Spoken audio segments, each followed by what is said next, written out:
Didn't we make this happen? Probably. Yo. That's a debate. I'm streaming, by the way. Oh, shit. Oh, yes. What's up? Hey, how you doing? Good, I just got, like, I wouldn't say got up, but yeah, basically just got up. You just got up, you had a heart, you just tired, yawned. We did for some reason. Fine. I did interviews today and I feel good. Cool. Are you doing like a daily routine now? Like where you're actually like going into an office? Is that a done deal? Kind of. It's hard to explain. Nice. No, that's good. It's good. Alrighty.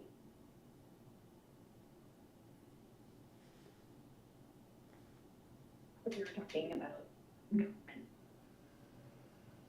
not really spring material. Afghanistan. Yeah, Afghanistan. It started with Biden.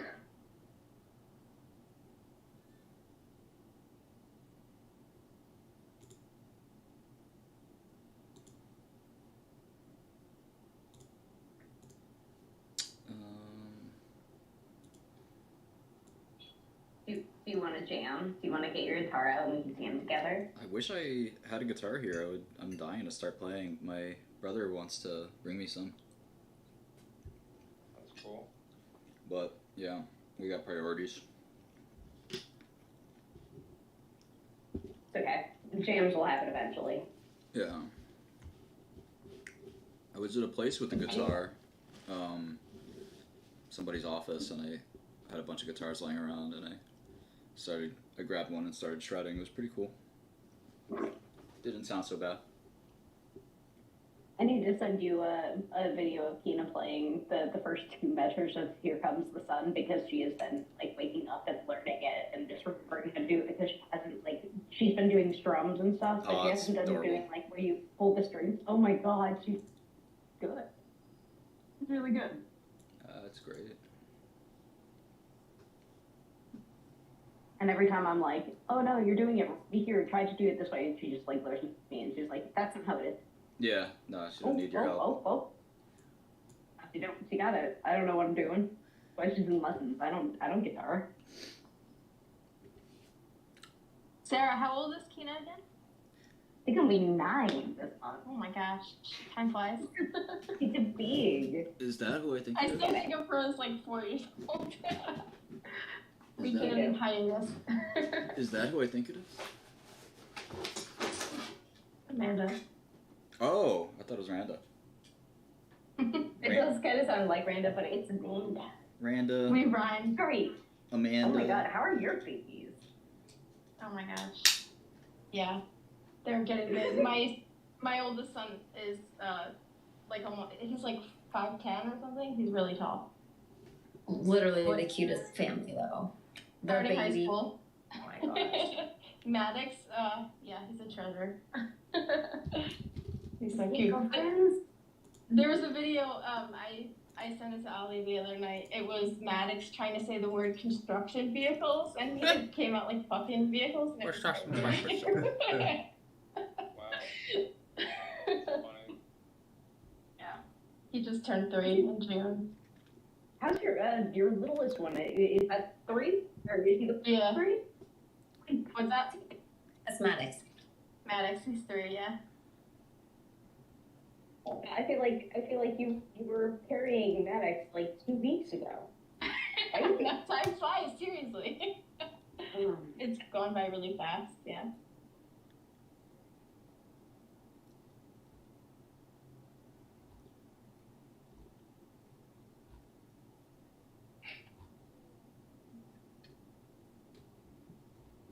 Hello? Hello. What's up? Hey, what's up, Martin? What's up?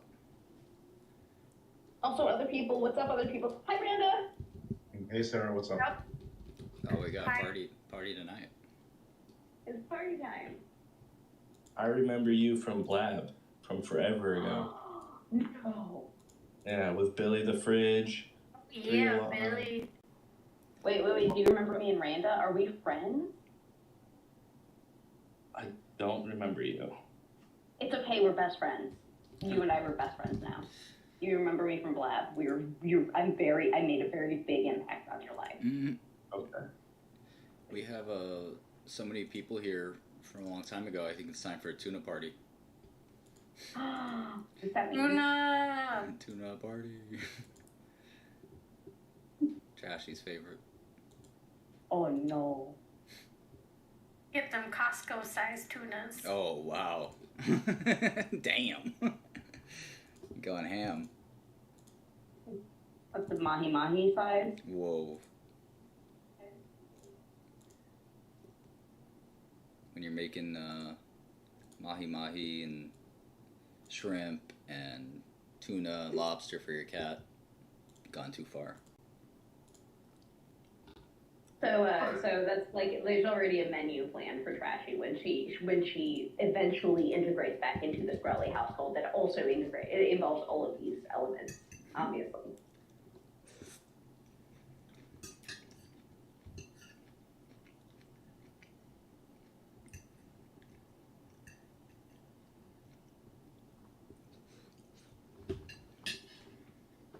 Zubu's my ride or die kitty. He's been there when there was no tuna, so now he gets all the tuna.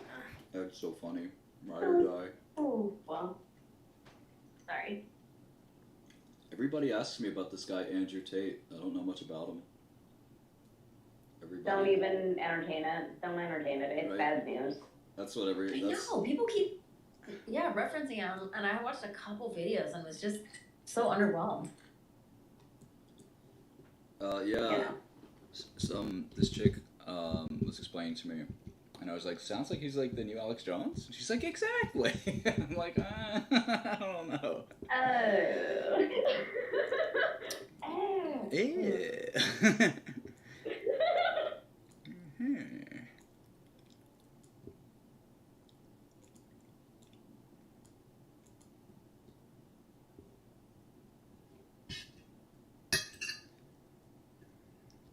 What is on the left of your like UI menu? Is that just your That's fence? Discord. Oh, it's magic. Should we all play WoW? Yes. I don't know. Last time you were like, we should all play WoW. You never played WoW. He played sometimes. He just always did the pet battles. I just don't want to. Yeah. I don't know. It's commitment. Like, I can't give a game more than 2 weeks. That's all I'm giving this game, but Oh. you know, I just closed the window because you said that. ouch. Wait, get louder. I'm gonna try and hit in game before 2 weeks is up. Level 90? It's 60 right now. Still. What? I actually applied for a job Vanilla. because I figured I could write better content than this dragon nonsense that's coming out. At Activision? Yeah. Yeah. I'm playing classic, so I at least don't have to worry about that. Does anybody work there? With like, do they test you for sexual harassment? Like, are you a decent harasser? I sent them, like, when they had that whole thing go on, like, I just quit my job, like, 2 weeks before for, like, really, really shitty, similar situations, and then, like, this reporter comes to me and says, hey, we've got careers in gaming, Huh? and I'm like, I don't feel so good about this right now, and I linked, like, the Bloomberg article, and I'm like, hopefully you guys get through it, I'm cheering for you on the sidelines, but not right now.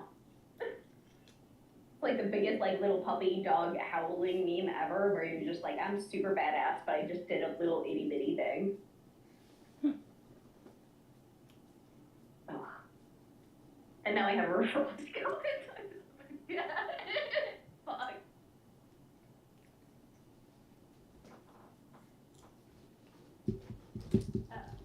I should have leaned into it. I should have been like, yeah, I could be the token mother. I have this last name and I identify as lady. Give me extra money. They would hire you. No shame. They'd hire you so Oh. fast. They'd be like, Man. you see how woke we are? Do you see? I'll make everybody do push-ups. I'm gonna be like, oh, she belongs here. I I have no shame in being the diversity hire. I don't give a fuck. Give me the job. There are people like that that like they get the CEO's attention, not attention. They get the CEO like whipped because they're like, I'm the conduit to the diversity community here at Activision. Listen, you basically get to blackmail the CEO. I need this. I need this skill because I'm too much of a dunce to do that. You're too nice. I'm more like, I am. I'm way too nice. I'm like, no, it can't be that. I would never. Ugh. Ugh. Yo, what up, Martin? Good to see you, man. What's up?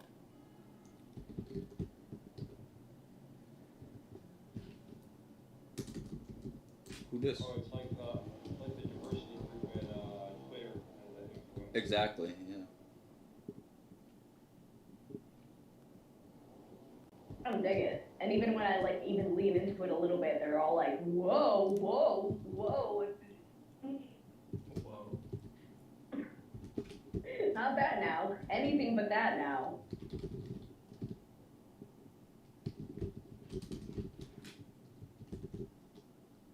We'll see how it goes now. Maybe in like 10 years, I'll own all the game industry because I am a lady.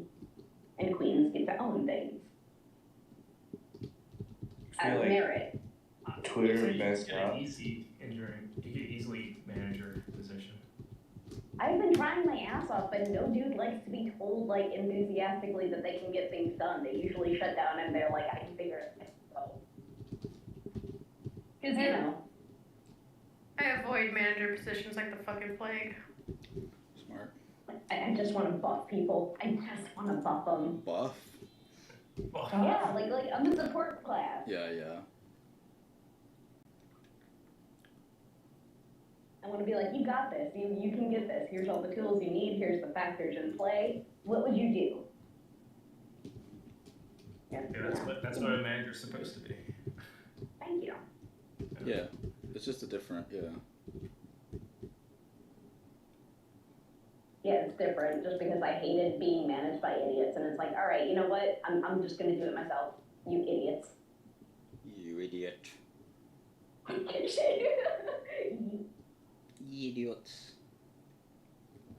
Did you guys see that Mike Judge released the first episode of the new Beavis and Butthead? Did not. It's a great show. I watched it and I was cracking up. Oh, it was so good.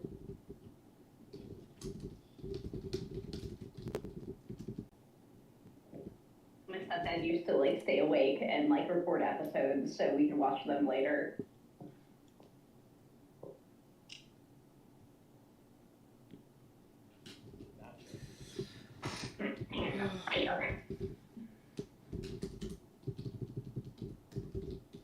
So I don't know if you guys heard the exciting news today. I got my Milady t-shirt in the mail. I heard. Very exciting. Looked I'm gonna great. put it on the video. I can figure it out. Hold on. I've never used the video on this thing.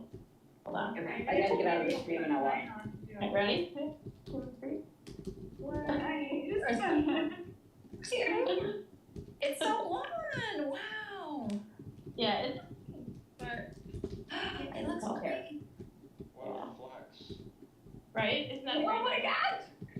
Okay, somebody has to explain to me about the anime face. What the fuck is this from? Because I get it's a thing. I don't know what it's about. It's an NFT. I think somebody gave it to Martin. Yeah, that's right. Yeah. It's really bad. It's so normal. Basically, I think these I don't know. I think they basically have tried to make their own controversy. So they every chance they get, they try to say that they're racist or sexist or something like that, and it's like manufacturing whatever controversy they can. And it's kind of like a deep psyop, because obviously it's just a fucking anime thing. There's nothing Right. They keep trying to be well, actually, if you look at the subtext of the eyes, that's actually connected to Nazism and white nationalism, and they're like, really? And so there are all these people that are have been no, you have to delete that, get rid of your Milady. I can't support this kind of project. And I'm like, what? Is it really racist?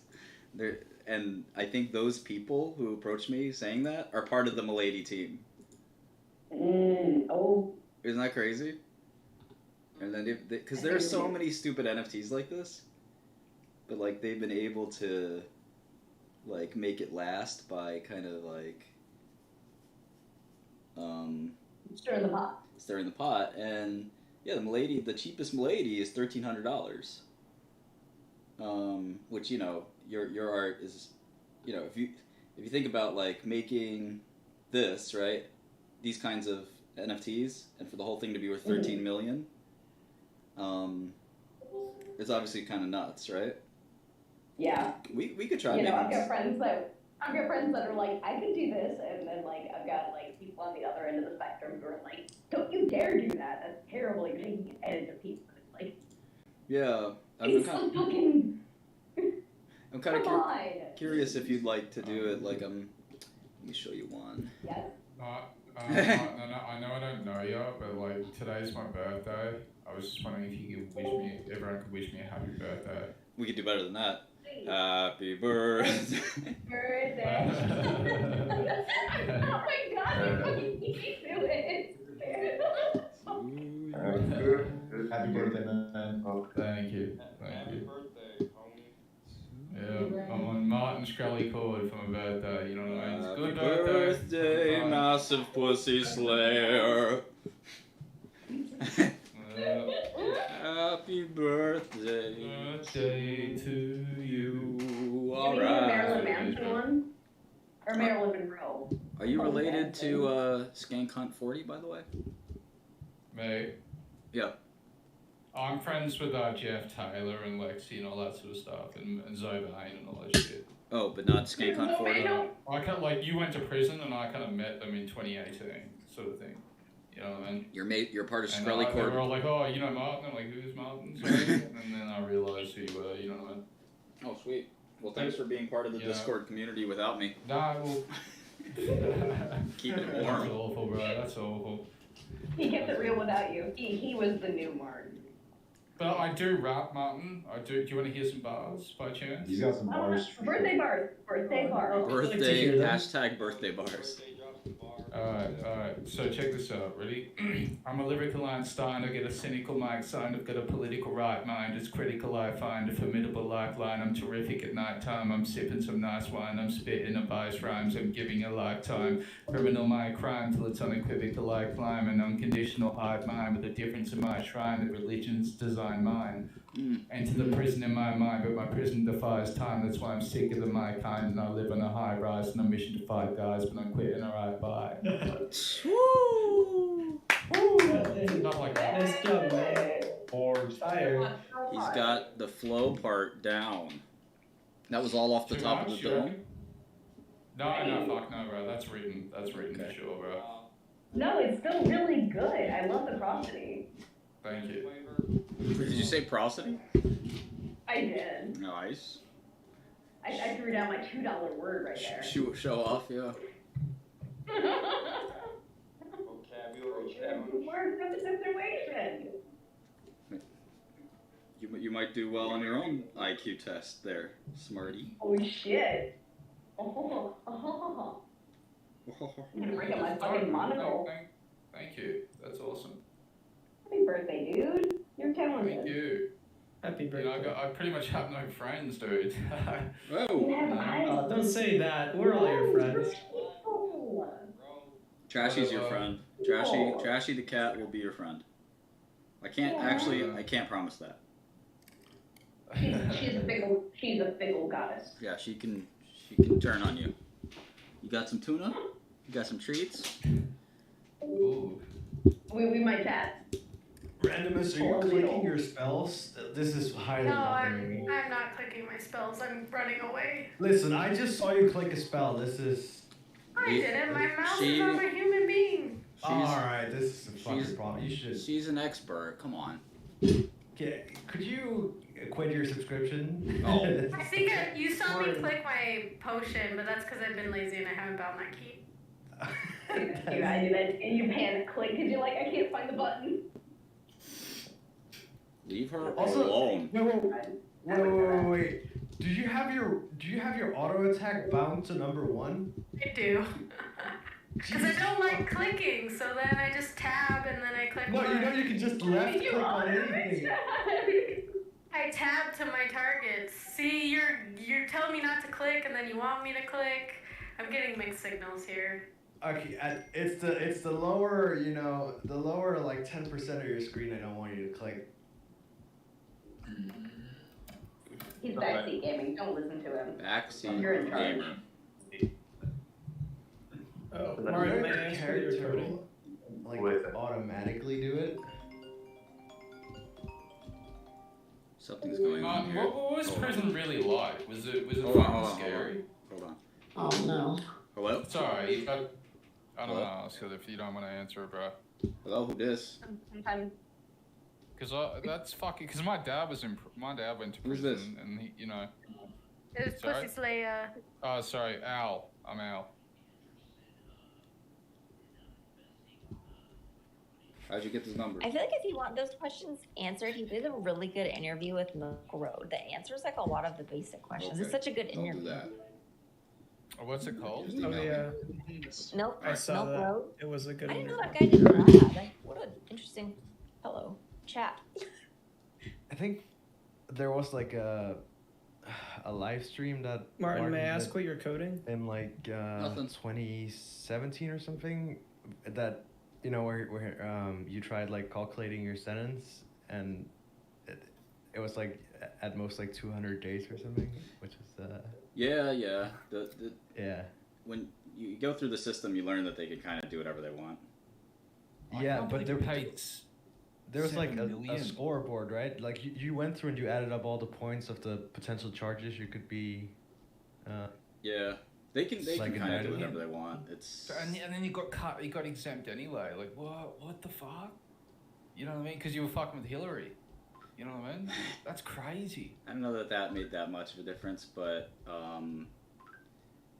it is what it is. Like Oh, sometimes bro. in life you walk out of your building and get hit by a car. Like shit happens. You just have to roll with it and do better next time, and that's really it. Yeah, bro. Martin, do you feel like Troll. there was a lot of bias against you in the courts? Sure. Wasn't there like Because at several least I feel juries like, that had to be changed? like if Like like there were- any other random person would have done that, I feel like The they would have jury received training the- was difficult. Yeah. Just Yeah, Yeah. You don't have to all talk at once. It's hard to have a conversation that way. I think like 4 people are talking at once. Oh, And I I mean, just muted them on my end. Oh, Sorry. that doesn't help things. Yeah. Because then the rest of us have to still hear 4 people talking once. Yeah. No, it's all good. I just, there's some Discord etiquette. Discord etiquette. That's what I think some people really like this community because there's interesting people. We talk and bullshit, and it's not about me necessarily. And I think, people that come here and they just make it about me, I think that lessens, the community of friends that we've made over many years. A lot of people here have worked together. They found partnerships here. Some people have found life partnerships here, have had babies. And some people are just long-term friends, so it's a lot of fun to hang out with you guys every day. And I think, however we can help each other, we try to help each other. There's obviously people who don't like each other, stuff like that too, but try to keep Well, that to like I said. minimum. Oh, sorry. Yeah, bro. Sorry. Yeah, like I said, I came in here through Taylor's and Tani and all them, you know that group, because they've got their own BC or whatever. If you want to join, I can send you a link or something. You know what I mean? No, I'd love to normally, but I just don't have the time with all the crap Yeah, I'm yeah. doing myself. So I wish. Yeah, gotcha, bro. I don't have time to play WoW, or League of Right. Legends. Rude. Yeah. So rude. Did you have time to check out Current Call 2 that Eminem dropped today? Pretty dope. Does it have any new material? Yeah, I think he re-recorded a bunch of the tracks actually. Pretty, Yeah. I'm a fan, but I'm not that much of a fan to. I mean, I am, but again, time. Martin, have you ever done any business with restaurants? A little, but not enough. Not much, which is probably the way I want it. Really? It's a tough. Are you familiar? Sorry. Are you familiar with the process of making clear ice? Clear ice? What's that? It's like, you know how regular ice has flakes and imperfections in it? Well, I totally know what you're talking about. You have to like freeze it special, but you have to chop off the bits and stuff like that. You have to, we have some of. I have some of that shit in my freezer. No, all I know about like the investing side of restaurants, which is not the food part. Yeah, which is exactly why I wanted to ask you. Well, specifically, I just wanted to know if I had a product that like I felt could solve that problem pretty well. What would you feel like would be the easiest way to market that to restaurants? I think it's in a way that they'd be receptive to it. Yeah, right. It'd probably be neat to some of them, but again, not my forte. I just. Sorry. No, I wish I knew. There's probably somebody here who does, but I would go to bars before a restaurant. Yeah, exactly. Frank, do you have me muted? There's a book. So there's a fancy Michelin star in Chicago called the Aviary, and they publish books, and they also have sections in there, if I recall correctly, talking about like doing clear ice and stuff like that, and like maybe that would get you going, or at least get you like, oh, this is what people are looking for, and this is kind of like the standard. Oh no, I've already found like people that do it online, like they make their own customized trays. I just have a way to make it like better. Ooh, look at you. Oh yeah, then what I would recommend is like Instagram's hot. People in that scene do that a lot. Find ways to like discuss it, but like show the results without showing the process. Edit it cleanly, but like don't make sauce. Yeah, that's a good. I never thought about that, and just marketing it to enthusiasts first. Right, because like it might not be a thing that's like commercial based. It might be a thing like I mentioned, like we have individual sets that'll make like 4 cubes at a time or something to that effect, or it'll make like 2 cubes, or it's like an individual like thing that'll make a big golden square one that you have to ship apart. But like exactly. People, I think you have to be aiming for commercial. Yeah, you gotta sell. That's exactly. You gotta sell some kind of kit, right?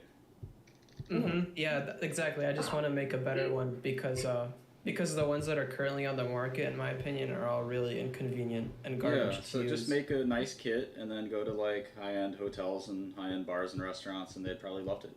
I mean, but you're gonna make money on the kits, like. Keep working on it. It's just tough because I have a lot of stuff other than that, but. I don't mean to derail the conversation. All right, well, thank you. I don't mean to derail the conversation. Thank you for your help, guys. Thank you for your help, guys. Hell yeah, man. I need to ask Massive Pussy Slayer, the Super Saiyan, what's going on. I don't know, like, what Dragon Ball Z is. I just put this as my anime profile picture. I didn't even watch anime, dude. Okay. Yeah, sorry, dude. Also, ripping news is I think the Kardashian broke up with Pete. Yes. Anyone else see that?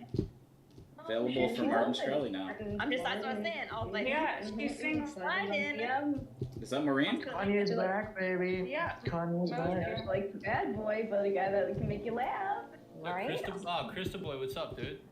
I'm too smart for Kim. He got her kids' initials tattooed on him, and her name branded on her. Yeah, shit happens.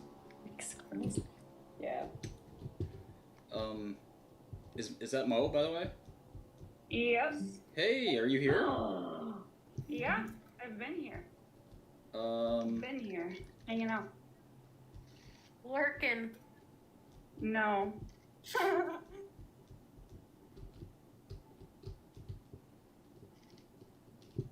Crystal Boy's such a simp. Mo, how's your dog and your cat? I don't know yet. My flight got delayed. Does anyone want to play chess? No, these are important questions. I need to know about the dog and the cat. How's Mozart? I mean, overall, they're well. They're doing well. Martin, Yeah, did you Chris- see that landmark serotonin study that was all over the news? Yeah, people told me about it. I guess I don't know what it means. I don't know. Was it an SSRI study? It's like it was a 20-year exhaustive review that said serotonin had nothing to do with depression. Yeah, no, I believe that. I mean, obviously SSRIs work, but How does something like that happen in pharmacology? Do you know? it or- depends. Like, so serendipity has always been a part of pharmacology, first, and then and unknown mechanisms of action have also been a part of pharmacology. So there's a lot of uncertainty around how a lot of medicines work. Nobody's really sure how metformin works, right? So people will speculate, and smart or like people in the know that there's no known mechanism, and other people will be like, oh, it works this way, and that'll propagate, and then it won't hold up. But the people that already studied that knew that. So there's been a mystery about how SSRIs work since day one. So that's well known. But I think again it's like But PR. Shouldn't an effort be made to sort of calm the propaganda or whatever? Because this propaganda was pretty intense. I guess. I think Wow. there are. I mean, but some part of it is just the scientists didn't understand it, right? So for a long time, I think there was one seminal paper in Nature, probably about 10 years ago or 15 years ago, where they basically said SSRIs don't act by, modulating serotonin levels. Everyone was like scratching their head, like, well, how do they act then? And clearly, they do something related to serotonin, but what exactly is unclear. I think there's a number of things happening. Like one of the things is probably a post-translational modification, which makes more sense to me because one of the other mysteries of SSRIs is why don't they work quickly? Like most drugs. Most drugs don't take weeks to work, right? Most drugs work the 20 minutes after you give them, because that's what Cmax is, right? Concentration. And SSRIs don't do that. They take time to work. And the mystery as to why is one of the reasons I think is that there's this serotonylation that happens where proteins will get serotonin added to them, in essence, like any other post-translational modification, like ribosylation or any stuff like that, glycosylation. So serotonylation is a new concept that proteins are getting changed after they're made to include a serotonin moiety, and so that's sort of like an epigenetic signal in essence. Not a lot, not different from all the other ones we know about, right? So basically, by changing pools of serotonin, SSRIs may be influencing that type of signaling. So that's sort of one. I mean, clearly they're doing something with serotonin. They're inhibiting serotonin reuptake. There's no doubt about that. I mean, but what exactly? It's not an off-target effect. I think that's clear. But what exactly is happening? I've been on MD for the past 4 days, bro. You know what I mean? I think my serotonin's kind of like. Who's about to eat your fucking Friday night ice cream? That's me, yes sir. What the fuck? I want some fucking ice cream. Damn. Sorry, it's Friday night, and I'm only allowed to eat ice cream on Friday nights. Who are you? Why? I don't want to get fat. I don't want to get fat. Okay. Anyway, Martin, is there anything wrong with like taking MDMA for like 4 days in a row? Do you reckon that's gonna like ruin my life? Oh my god. Might temporarily make you. Yeah, he is a doctor. He's fucking. Yeah, it he doesn't knows sound his like- shit, bro. Like he knows what he's doing. Like he knows what he's That doesn't fucking sound he knows what he's talking about. It kind of feels shitty to see Who's- people come here. who's and, questioning ask my an credentials, by the way? definite- It's like it's a medical question, bro. You know what I mean? Is somebody questioning my credentials? Yeah, what are you gonna do about it? You gonna show me the credentials? I could pass medical school without even going to it. Okay? Oh yeah, oh yeah. Oh yeah? Wait, Martin, really? You're a Don't doctor get in me- the room, bro. don't get me Doctor right there, pissed. bro. That's kind of cool. Actually, Martin, I don't think you can. I don't think you can get through med school. I think you're too intelligent for it. Oh. No, I know. Oh, wow. Dick. Wow. No, I just don't see you spending 2 years of your life memorizing and regurgitating. I think you're more of an analytic I've already guy. done that, unfortunately. Martin could become a doctor in 2 years. I've done a lot of That's smart. memorization. No, the way that med school works is the first 2 years are quote unquote didactic, right? And so you just basically memorize and regurgitate. I've done and a lot of that year already, are though. rotations, and then the 4th year is just bullshit while you apply for fellowships and residencies. So the first 2 years are really not intellectual exercises. It's simply rote memorization. But I've done that for the last regurgitation. 15 years. The what? I've done that for the last 15 years, unfortunately. Yeah, but what I'm getting at is that you don't seem like the type of guy who will show up in a structured environment to memorize and regurgitate. Yeah. Like you're more of a dynamic guy. Like you have a problem-based approach. Yeah, but where you learn on your feet on the fly to figure out problems as they come. Yes like and you learn no. just enough to get by. I think you're typecasting me. I mean, I've read every New England Journal issue since 2000. Oh my god. And every Lancet issue and every Jam. I just typecast you. Which one's your favorite? Which one's your favorite issue ever? I don't think of them that way, but you know, they're not like thematic, you know. Every Lancet and every New England Journal and every JAMA since 2000. So like. It's actually true because I remember boxing them up. You have a lot of journals. Oh my god, do you still have his cards? Do you have his Magic the Gathering cards? No, unfortunately, I do not. Oh my fucking! I Where are your Magic the Gathering cards? My dad has some of the Magic cards. You did not. That was 14. That was 4 Black Lotuses. You put 4 Black Lotuses that were in mint condition on 5. Yeah. Yeah, Martin Hysterical. pissed me off, and so I started them on fire in my sink. It was 14K of like cards. Oh, girl. You know what, girl? I don't You care. got it. I don't care. Yeah. You know what? I'm probably the only person in this voice chat that gives a shit about what those cards meant. I'm gonna tell Billy.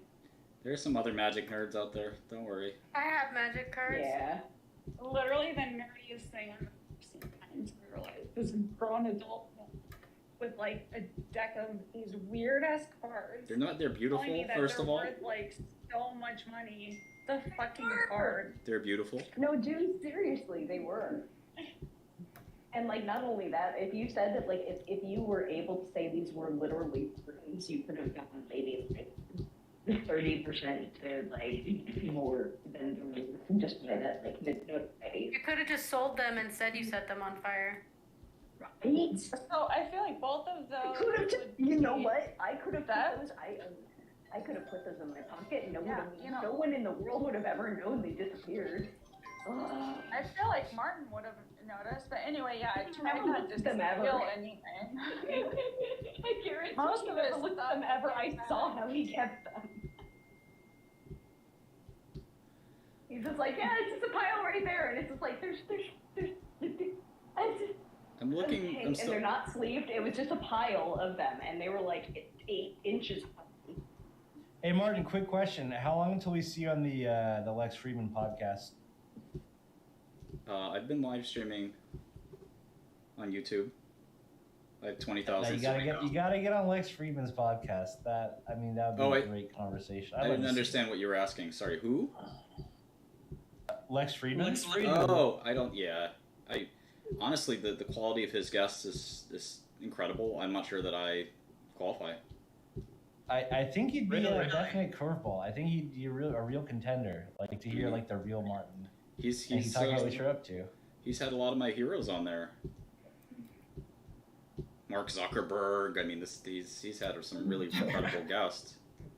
You should reach out to him and say, hey, I'd love to be on a show and tell the untold story of the Martin Shkreli. But I'm not sure I want to be on a show. First of all, I mean, I like his content, and that doesn't mean that I want to be his content. You know.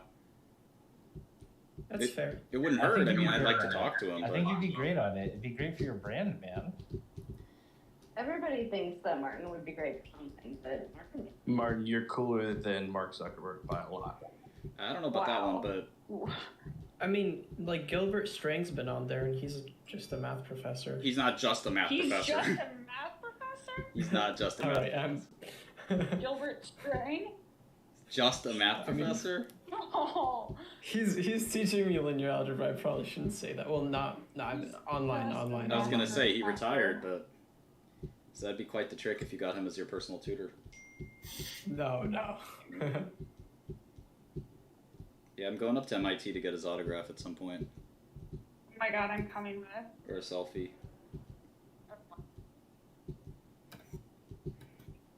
He's definitely influenced my teaching style. If you watch me teaching Python the other day, it was a complete Strang meme. What do you think about Really? Rust? Yeah, I did a basic Python base 58 converter, and the whole time I was channeling Strang. Amazing. That's funny. Tried to channel him at least. His approach is funny. I'm gonna take you take away something from everybody you study, right? And like his is, he always like naively asks the question the student's asking, like, now how would I do that? Let me see. Is there a way to do this? Yes. Why don't we try this? And he'll try and be like, no, that's not right. Okay, then he deletes it. He's like, yes, of course. This is how you multiply the matrix, right? And basically like just the process of self-discovery or discover, I don't know, just figuring out the method. Yeah, that's really important.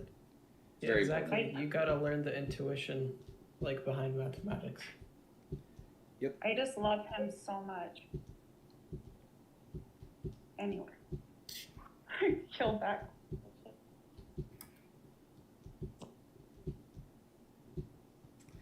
Trying to figure out the optimal strategy for Slither. So, do you want to maintain max distance away from other snakes, right? So that's a safety kind of algorithm. Or do you want to be a killer snake where you're just constantly chopping up the other snakes by basically doing fast moves and things like that? Or do you want to do possibly both? So like the only way you can get a really big snake is by being very sort of aggressive, right? And like you're willing to kill other snakes by moving very quickly. And so I it can think train. it's just a natural thing.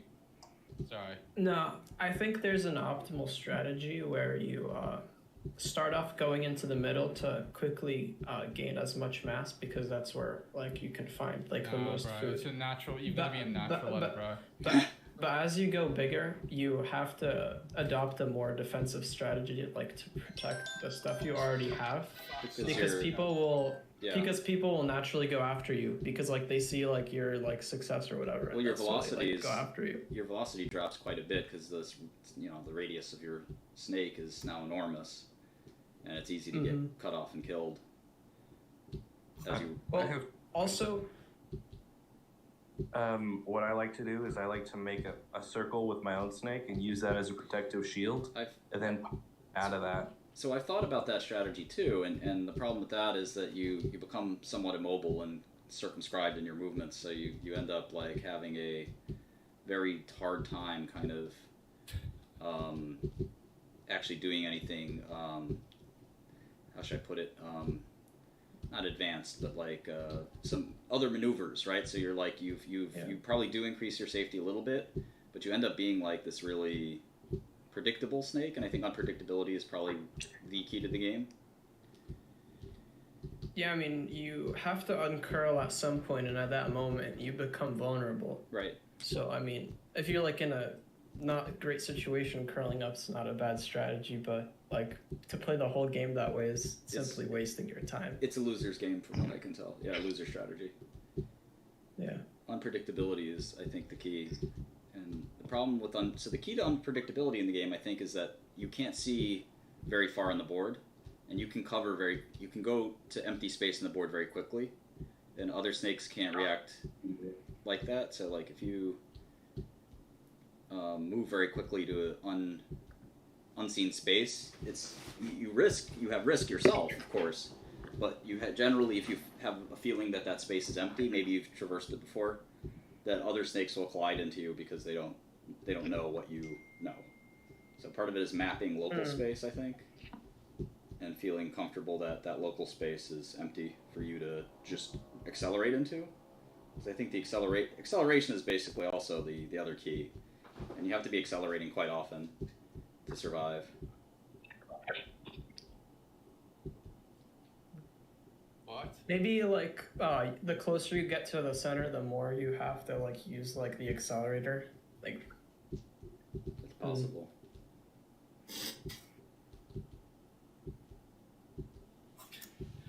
What?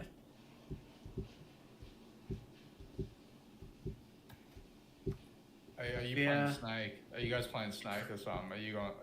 No, they made him pay $50 million. They've made Alex Jones pay $50 million. Or they're trying to. That. What do you mean? Most of these cases, there's appeals. You mean the court? Punitive damages are generally very much appealable. Hope they do that to my boy Alex Jones. I just don't know how lawyers justify. I just don't know how lawyers. Like, I'm very unfamiliar with law in general. Like, I don't know anything about it. I just don't understand where these numbers come from. You know, you definitely have more knowledge about that. Yeah, no, they come from a place. There's no doubt about that, and it depends on how much the judges liked or disliked your argument. And clearly, judges will sometimes be very opinionated on kind of how they feel the case has went or what the problem they feel the defendant has done something bad or whatever, you know.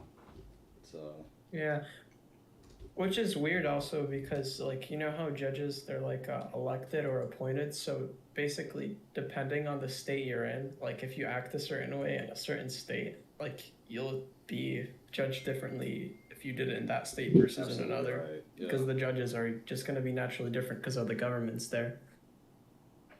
Yeah. Yeah, like, I wonder. Jones is mental. Like, he's mentally ill. You know what I mean? He's not normal. He's I don't know if he's mentally ill, but he's got issues for sure. I mean, you know, everyone has their own thing, bro. You know what I mean? I'm mentally ill. I see lights and fucking. I think the military's in my head, but like, you know, there's nothing I can do about that. It's just kind of my own mental illness. You know what I mean? But the frog ain't going gay or nothing, bro. Yeah, it's full on, like, I've got to, you know, I don't know what to, I have a delusion that it's the military, and I tell, you know, my workers and shit that, like, you know, this is real, and they don't believe me, you know. Is that after the bottle of vodka, or before? Yeah, you know, it's all the time, man. Like, it's like fucking, it's just like, it's so unfair, dude. Are you being gang stalked? Yeah, bro. That sucks, dude. Yeah, I'm not being gang stalked, but like it just like, you know, I'm constantly under threat of, like, you know, I'm constantly seeing demons and shit. Like, they're all like, every time I go to sleep, it's like fucking. Only at night though. Only at night I get like vision. Yeah. I like start seeing things, you know. Yeah, you gotta have more MDMA will cure. So yeah, before you go to bed. Yeah, actually, 5-HT2A, that receptor is responsible for sleep paralysis. Yeah, it's not. I don't know. I think it's just kind of like, because I've seen it before on YouTube. Like, I saw the footage of like soldiers standing there, and they had the black blob floating around, and I was just like, oh yeah. And I was sick. I was like 14 or 16 or some shit, and I was just watching that. You gotta read the Psalms, dude. You gotta read Tikkun Klali out loud. It's 10 Psalms. Yeah. Or just read the Psalms. It is what it is, bro. Go to bed, and it'll go away. It's terrifying, you know. I read the Book of Solomon, dude. You know, at least I can read, man. At least I can fucking. Dude, I'm not even trolling. We're not. If you read the Psalms, it'll read the Psalms and it'll go away. I'm not. There's nothing helps, bro. It's just kind of like some. Look, bro. Literally, like, there's Discord's in my head, bro. Like, Discord is stuck in my mind, dude. You know, Discord is like. We're a positive influence, and.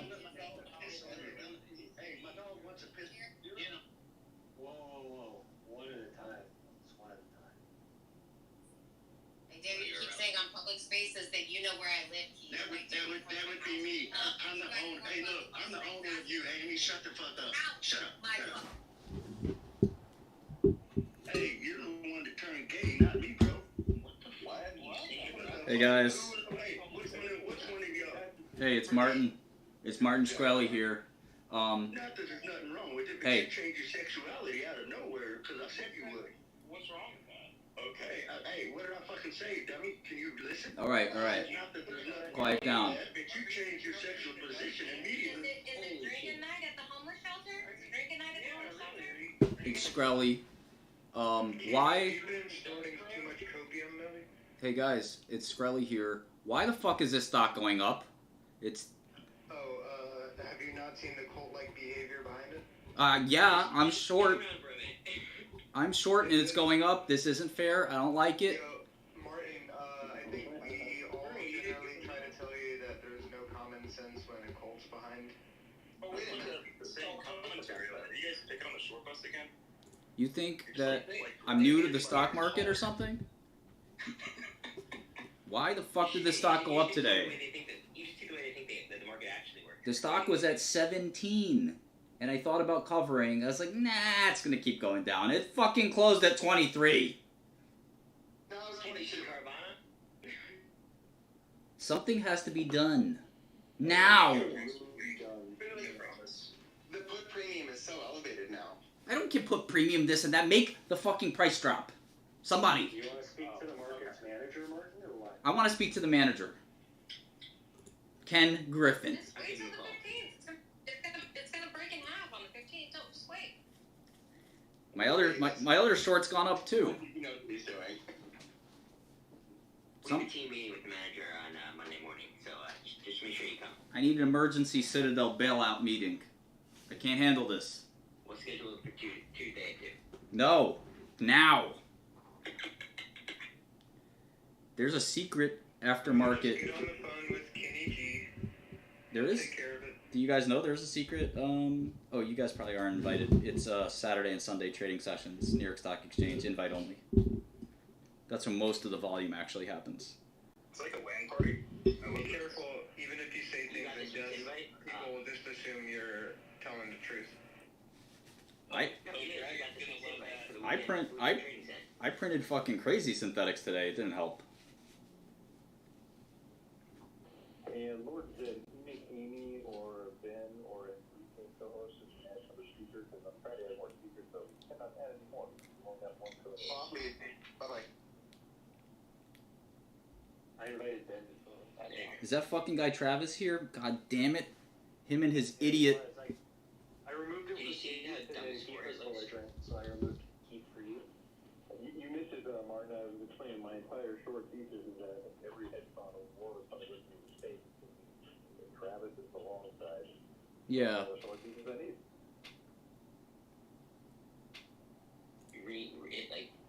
Double down my conviction every single time I hop in when he hears he opens his mouth. Yeah, but that, That's the problem, I know. Okay, someone who else wants to co-host? I invited Ben, he didn't accept. Enrique did not accept. Who wants to co-host? I'll co-host. Yeah, okay. Listen, I'm sick of this stock going up. I'm sick of the apes making money. I was long at 13, 14. I thought it was cute. Thought it was cool. It was fun. All right. Sold at 16. Great. Put some money in my pocket. Started shorting, and now I'm fucking mad. It's not supposed to happen like this. This has to end now. I don't want to see. It's a historical trend. Though. Every time it goes on one of these little jogging expeditions, the next thing that happens is 3 days later it trades. Yeah, no, that's true, but I can't afford for this stock to go to 25 or 30. It's not gonna fucking happen. We can't let that happen in my watch. Martin, is it fair to say that trading the market is much more difficult when you have advance notice or information of what's about to happen? Is that what you're experiencing right now for the first time? It's not the first time. What are you talking about? I've never insider traded. All right. I'm just pissed off. Like this is they had a bad quarter. It's a bad company. They're not doing well, and the stock's fucking going up. Well, I'm short. It's not supposed to work. We're gonna have to get on our game. We have to get more synthetics in there. It's not just AMC that happens, dude. Like, did you see Amazon or Google's quarter? The same shit happened. It's not my. This isn't. Top and bottom. This ain't my first rodeo. Carvana missed brutally. It was up 40%, and they're the biggest fraud there is. Yeah. Well, we got to do something about all these stocks. I'm sick of this shit. Yo, I just wanted to say thank you. This is the shit I've ever listened to. Did you? Than reality TV. Did you hear my venture capital? Did you hear my VC pitch this morning? No. Oh yeah, you got to hear that. That topped this by a long shot. Yeah, but that's all I wanted to say, man. You have a deck pick. I did a VC pitch with the top crypto fund, multi-billion-dollar crypto fund, live on Twitter Spaces. I was gonna say if you had a deck pick. I did not send a dick pic. I sent a deck. Deck pick. That's what I was saying. Slide deck, not slide dick. I was joking. So anyway, if I did that, then I definitely get the investment. But no, listen. Okay, I'm curious. What is your thesis right now with the dividend, with this alternate stock? What is your thesis? My thesis on the stock is the same as every other stock, which is the stock is more expensive than a rational buyer would pay for it in a private equity style auction. This company would go for somewhere between $6 to $12. It's trading at $20, so that will stop as people come to their senses over time and sell the stock. I mean, that's basically how I made money in the market for a long time. Okay, but you're dealing with, I mean, these guys are obviously very adamant about their position, about creating change. Every long is a fan of the company they're invested in, right?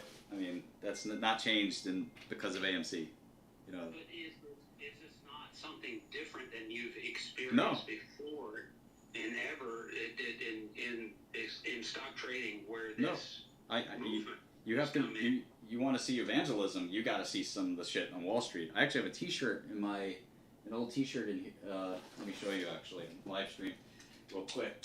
Some people listening to this. I have a really old T-shirt that a company made for me, and it says "Got CHTP." So I was the big bull on this stock called CHTP, and the company made me a T-shirt. You know, like Got Milk. It was Got CHTP, which was their stock ticker. The company was acquired after a while. It was not a good investment for me, but I used to tell Wall Street all the time. So like, it's a big difference between some couple of guys, you know, like Travis or whoever these fools are, you know, that own 50 shares of a stock, and somebody who owns millions of shares of a stock. Like, that's evangelism. Like, I can go to every fund on Wall Street. There was a guy, RA Capital, he pitched every fund on Wall Street, his biggest holding, called Sequinome. He did a roadshow for his own stock pick. He's not affiliated with the company, he's just a stockholder. So there's evangelism in the stock market. People talk their book. That's not new. It's just happening on a distributed basis, so that's sort of a little new, but every stockholder likes the company and the stock they're in, and I think nobody wants to give up on a stock. If you're saying that there's something unique here that people are going to stay irrational forever, that's just not true. I think that if there's a bad quarter, or if the company starts to perform poorly, I think the stock will go down. I don't think it matters if you consider that a bad it was bad-ish. It wasn't that bad. It was probably better than expected. They obviously. Okay. Look, their year-over-year numbers are coming from when they were closed. Of course, the numbers are going to look great. Compared to what? From nothing. Compared to what? The revenue. So to me, That's what I'm saying. Their year-over-year. The revenue did. Comparative to when the theaters were closed. So yeah, they look good now. The revenue did better than I thought it would do. The cost management was not great, but I kind of give them a pass. It's kind of crazy that this time we need the market to stay rational longer than they stay irrational. It's always the case, though. That's But that's what I'm getting at is if these apes are irrational and they hold, what's then the thesis then through the ape equity and then the AMC stock if they the thesis is that you're saying something I'm not agreeing with. Everybody else in this room can agree with it. It doesn't matter to me. I don't think that people will hold a stock if at a certain price if the results get materially worse. Yeah, I agree, Martin. Like, they're not all being traded. All of them haven't been, because it's come down from 70 to, 14. Some of them have, and some of them No, haven't. they've all said that it could go to 1,000 and they will continue. Nobody, you don't have a census of all AMC stockholders, right? There's, No, 100%, which is why it's a logical fallacy. Yeah. But this is what retail is saying. I mean, even Who's retail? You talk to every single stockholder? It's just that we can now hear all of retail because we have a... Yeah, the people you can hear, which are not, that's a terrible sample bias, right? Like, if you think about how do you sample, like, the most enthusiastic people respond to your sample, that's not a good sample. You want the sample of people who are like, yeah, my buddy told me to buy AMC, so I bought a little...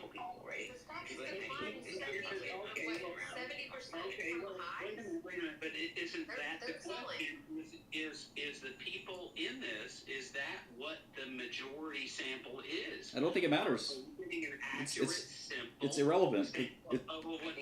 Marginal... Here's an accurate and simple thing. The stock has come down from 72 to 22. No, exactly, and marginal buyers... That doesn't happen if they're not selling. 9 months. Yeah, hold on. 2 hands. I just gotta give you my point of view. So, marginal buyers and sellers are the ones who determine prices of stocks, right? So the people who own a stock and put it away and say, I'm never going to trade this again, they don't affect the stock market, right? It's the next buyer and seller that affects the stock market. Brendan? I agree. Bingo. Oh, you nailed it, right? It's the incremental, the next marginal buyer. Yeah, and all it takes is one marginal buyer. Like, every single ape can own every single share, and all it takes is one ape to be like, yeah, I'm out. And it's down to 5, right? And that's the last sale. Unless there's an incremental buyer, that last sale will persist, and that last sale is the going price. So... Well, okay, then here's my ask. What is the thesis for combating the ape equity? What's I don't have to combat it. It's a company that's worth a lot less than it's trading at. That's my thesis. it's gonna. He's talking about the preferreds, which is it's literally a vehicle for dilution. It's a very sort of pathetic and transparent. I mean, I was. When he kept saying. It's very close to fixed income in its properties. They would never get you. It's not an equity product. It's in terms of the way it gets handled for taxation, the way it gets handled from a trading perspective. That thing is it's a bond in a stocks, stocks clothing. Well, a little bit. Hold on. Yeah, you're talking too much, man.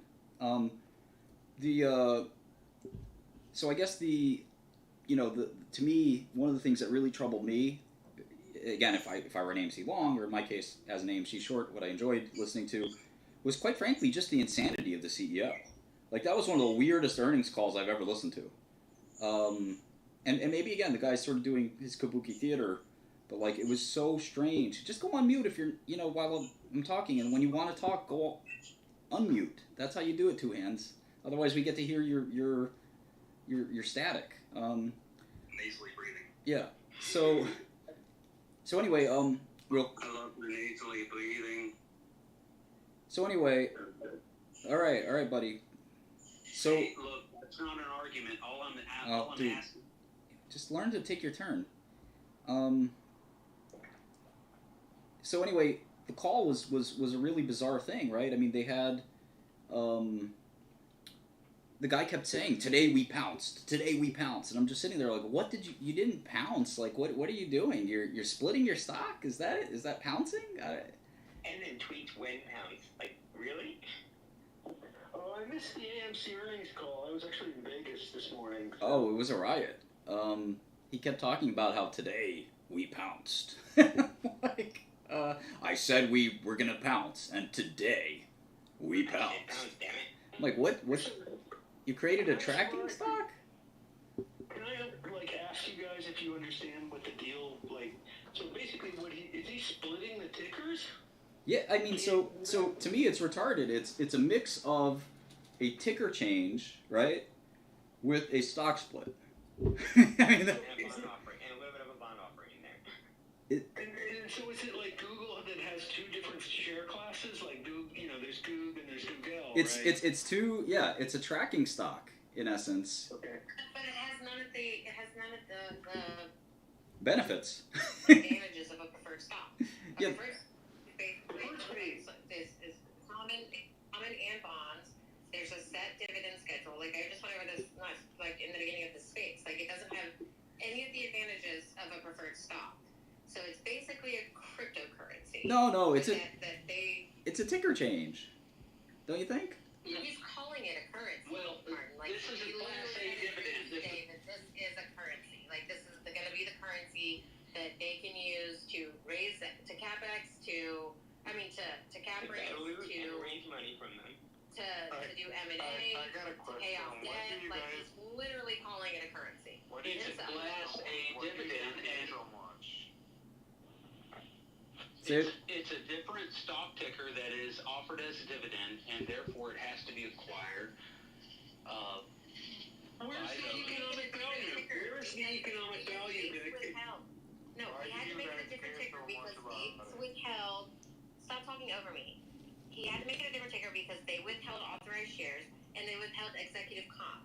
He had to make it a different ticker because all he had were these preferred equity units or whatever from 2013, and it's a workaround to say no to authorized shares and no to executive comp. That's what it is. Okay.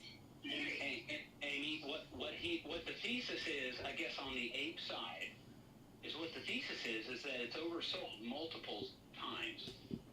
So if it's oversold multiple times, then those that would have to go acquire this dividend outside of the 560 million. Yeah, that's just conspiracy. Well, of course there's, but no, what I'm saying is there's no evidence. You don't have to report your short position. So that's the crux, isn't it? Oh, Jesus Christ. Nobody knows. They have 140% short interest. AMC has. Nobody's short AMC. 21%. I'm the only fucking person short AMC. No, nobody's bothering. The short interest is dropping. The short interest is dropping. What's up, Danny?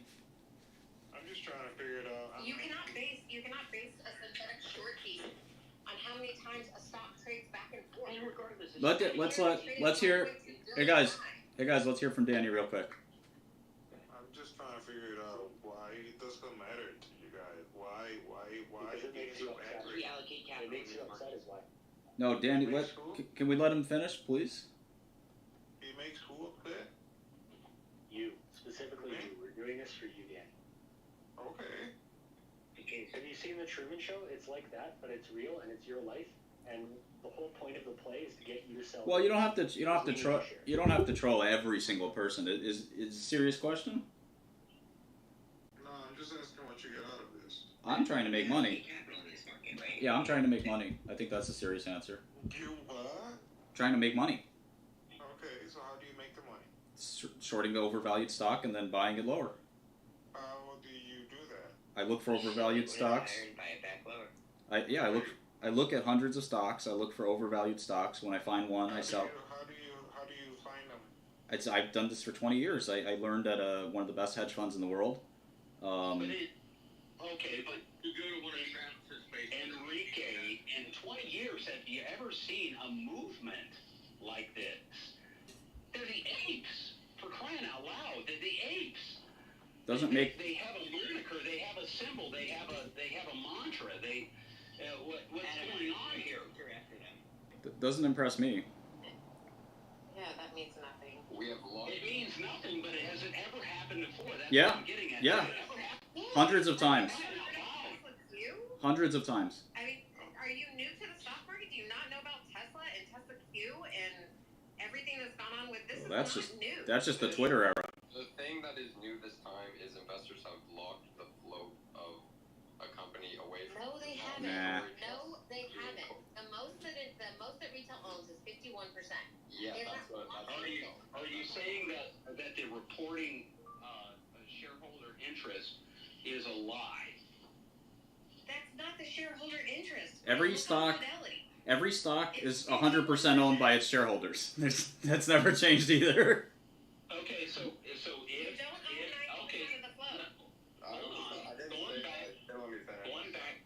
going back to the thesis of the ape thesis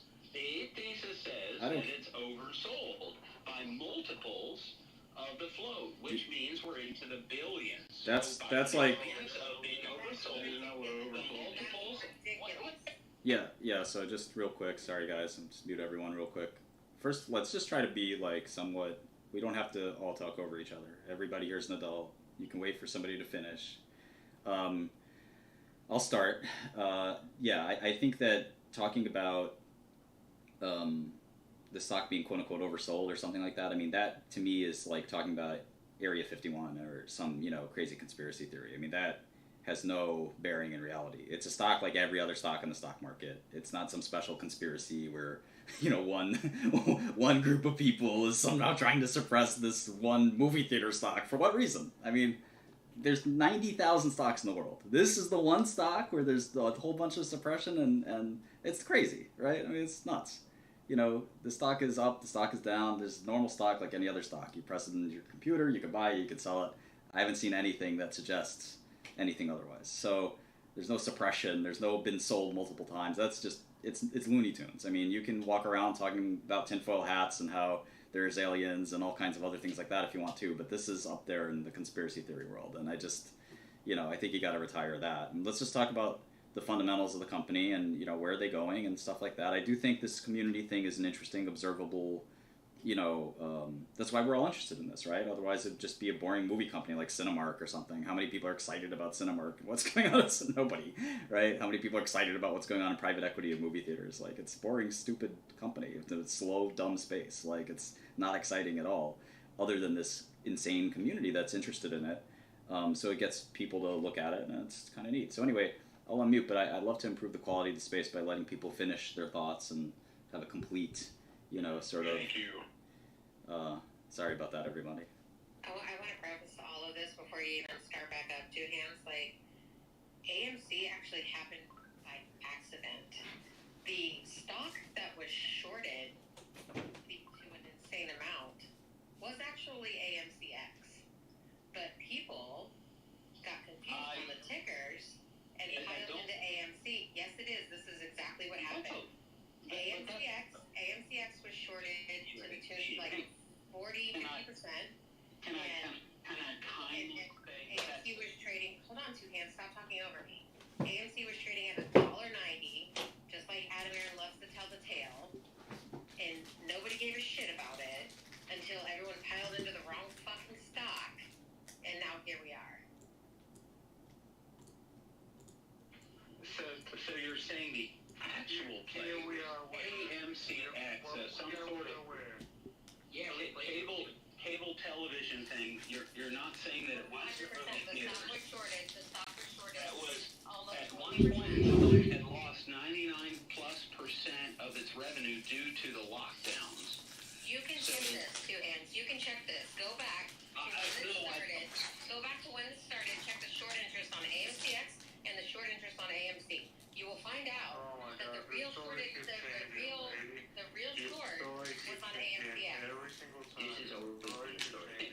Can I go back?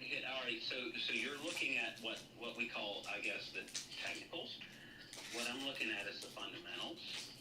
And so what you're calling out is what is the fundamental of what was assumed to be the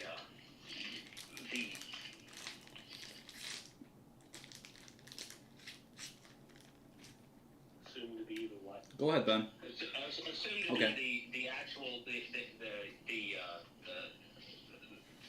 I guess the wrong ticker, because what was AMC, not AMCX, what in the fundamentals is when the lockdowns hit, that they lost 99+% of their incoming revenue.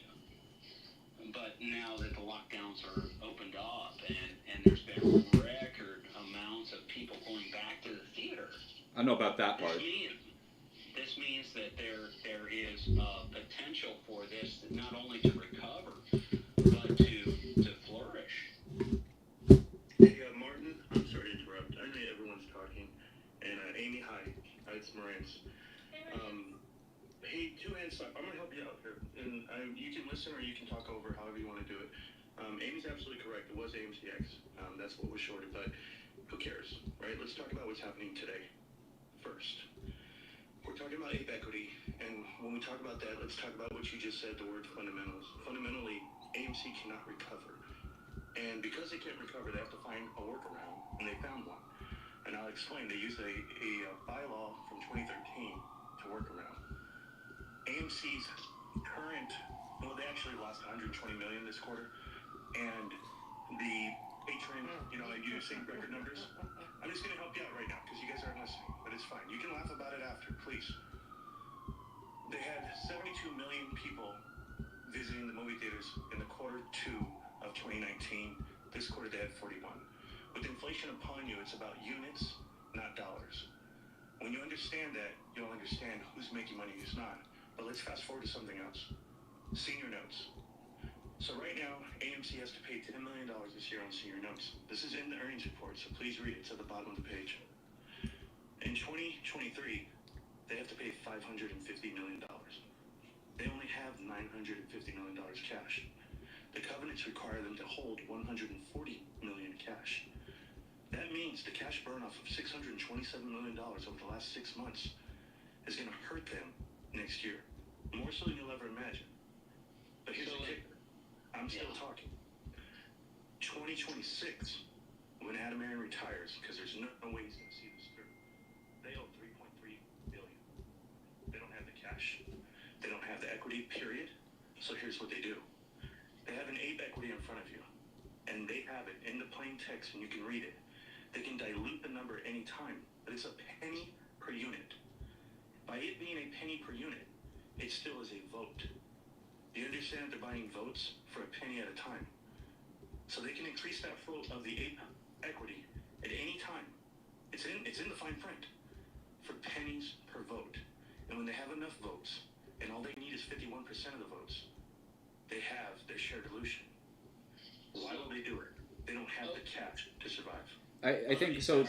I just want to add really quickly. Yeah, so going from your thesis. All right, yeah. Just really quickly, I want to add that it was clear that Adam was concerned about solvency and leverage on the call, which was really interesting. He was like, the ideal leverage profile for this company is a lot less leverage. He said that explicitly, and I do think that the fact that they burned a ton of cash in what's supposed to be a recovery quarter, is a very bizarre thing. I mean, they had positive EBITDA, but that doesn't get you very far when you have massive net debt, right? So the EBITDA was really skinny number. I gave it 20 times EBITDA, and you still get a $4 stock. So there needs to be a further recovery, and I think there will be, by the way. This is the good news. But I think that the solvency is a real serious question. Go ahead. No, thank you, Martin, for that. Just one more thing on the way out the door, because I'm going to let you guys talk it out. You're absolutely correct on what they want. But with record numbers, as you would say, with Top Gun, Minions, Jurassic Park, you can name all the movies in the world. They still can't make a profit. The way you run your business. If you ran your business wrong for the previous 6 years, it's not going to get fixed today. So I wish everyone the best of luck with their investments. But I'm calling this ape equity, whatever you may call it, I'm calling it a Trojan horse. They're putting it into retail, and it's about to show you exactly what it is. I wish you the best of luck. All right, that was great. Thank you. Yeah, I mean, the balance sheet is really scary. The apes have been holding for what are we talking about on average? 14 months? Well, why does the stock trade if they're holding? Why does it trade millions of shares every day? Somebody's buying and selling. Okay, there again, that goes back into the ape thesis. Have you not listened to any of the DD that's been produced by some of the folks in that community with that sort of internal trading, ping-ponging, or ladder attack, all of these monikers that they give? Yeah. This sort of, that's insanity. I'm not talking finance school. These things would be. Yeah, that's insanity. But that's what I'm talking about.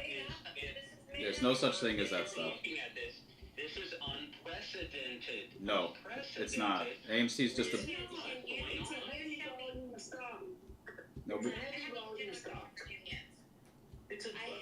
legitimate question for Two Hands. Can you give me one bull thesis on MC that does not involve a conspiracy theory? One. Okay, what? All right, let's define conspiracy theory. Go. I'm waiting. I can tell you. I mean. We have our own. In this case, yeah,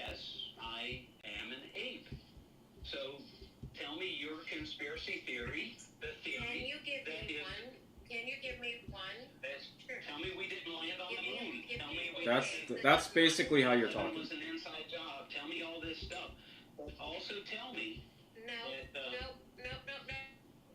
move the goalpost. Don't move the goalpost. Give me the bull thesis that does not include a conspiracy theory. If there are, it's something you need to be able to back up with data. You use We didn't conspiracy just make theory. up like a ladder attack. Yeah, all that stuff's conspiracy I'm theory. talking about something made up out of thin air.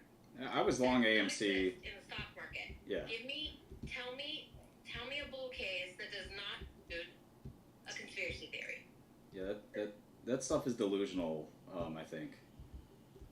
Okay, so the 8 dividend has been issued. How are you going to get the 8 dividend if you're sold short? I don't. Okay, the same way you got shares. You don't have to get an. You don't have to. One at a time, please. Let me explain this really simply. Amy. I know you're excited, but like you. Amy, you spend a lot of time like you cut off like 3 people. You know, I know you're passionate about this, but you do a lot of the over talking yourself. Just keep that in mind.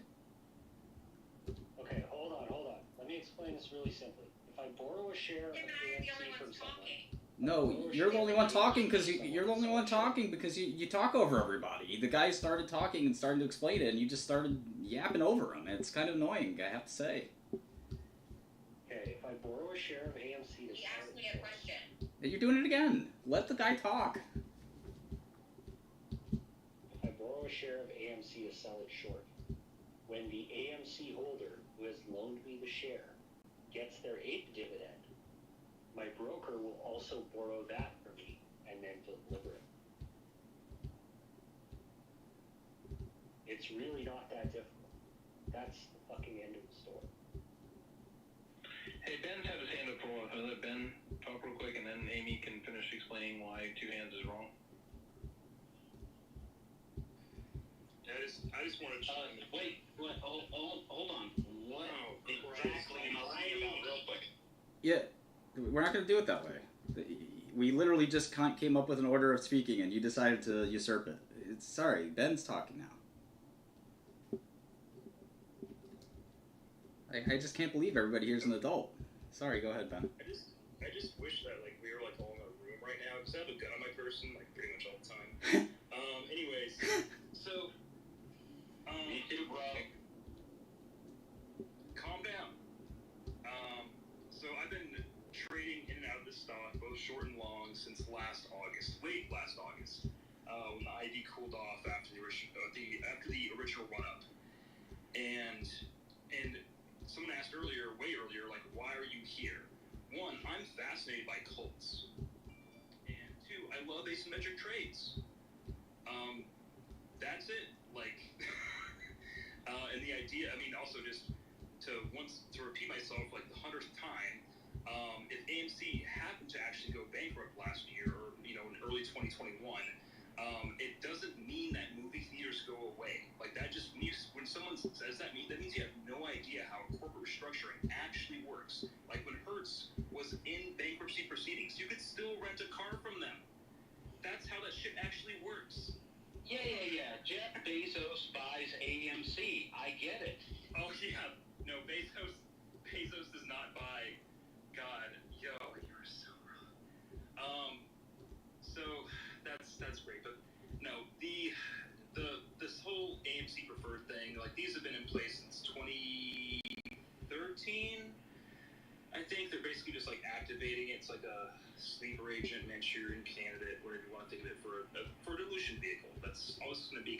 And as Enrique was saying, that was the thing that I kept hearing when I was listening to Enrique's call, is he kept emphasizing deleveraging the company. He said that multiple times. Because like that is honestly the best move to make. He's not doing it. He can't do it with earnings. That balance sheet is unfucking tenable. It cannot survive. I mean, let's talk about EBITDA. Well, they had a good quarter from, like he kept talking about, revenues, tripled, so forth. That's all true. But where's the cash flow? If this is the best you can do, is lose $100 million in a quarter, what the fuck's gonna happen when that debt's due? 112 million. Yeah, it's the I in EBITDA. Like you need to know what that means. Like the I in the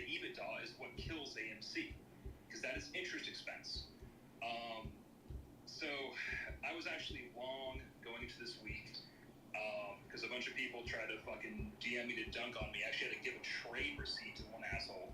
Nice trade. Nice trade. What's that? Nice. Great trade. Great job. And I mean, the whole market. I only did that because the whole market's obviously in retard mode right now. Carvana and Beyond Meat was up 20% today on the back of a missed ER, cut guidance, and a reduction force. So like, obviously things don't make sense right now, but you gotta roll with it. Like, that's the market. You don't fight the market. So like, I was long AMC going into the earnings, and I think that it's going to do the exact same thing it did back in March, where it runs up to like 25, 30, 35, whatever it is, and all the apes are like popping champagne and celebrating, and then it just fucking dives and craters shortly after. Because I've been long ball this stock since late last August on both sides. Like, it's been just an amazing little cash printer for me. So I mean, yeah, and the whole idea about naked, synthetic, undisclosed shorts, all this other kind of stuff, like, this is so GME was this exact same thing, very, very, very similar. And they're like, oh, like, the shorts, they can't deliver the share dividend. It's not going to happen, and it's going to be the MOAS. No. Stay on AMC. Don't fucking interrupt me. And it's not going to be that. You look at what happened to GME the day after the share dividend happened. It went fucking down 5% at least. That's hello. Like, it's going to be, because this is like, once again, we're going to move the goalposts. Like, oh, this is going to be the thing that actually causes the MOAS. I remember listening to these. We're called ape. The apes call us ape hunters. We're just ape watchers. We love observing from a distance and laughing at everybody.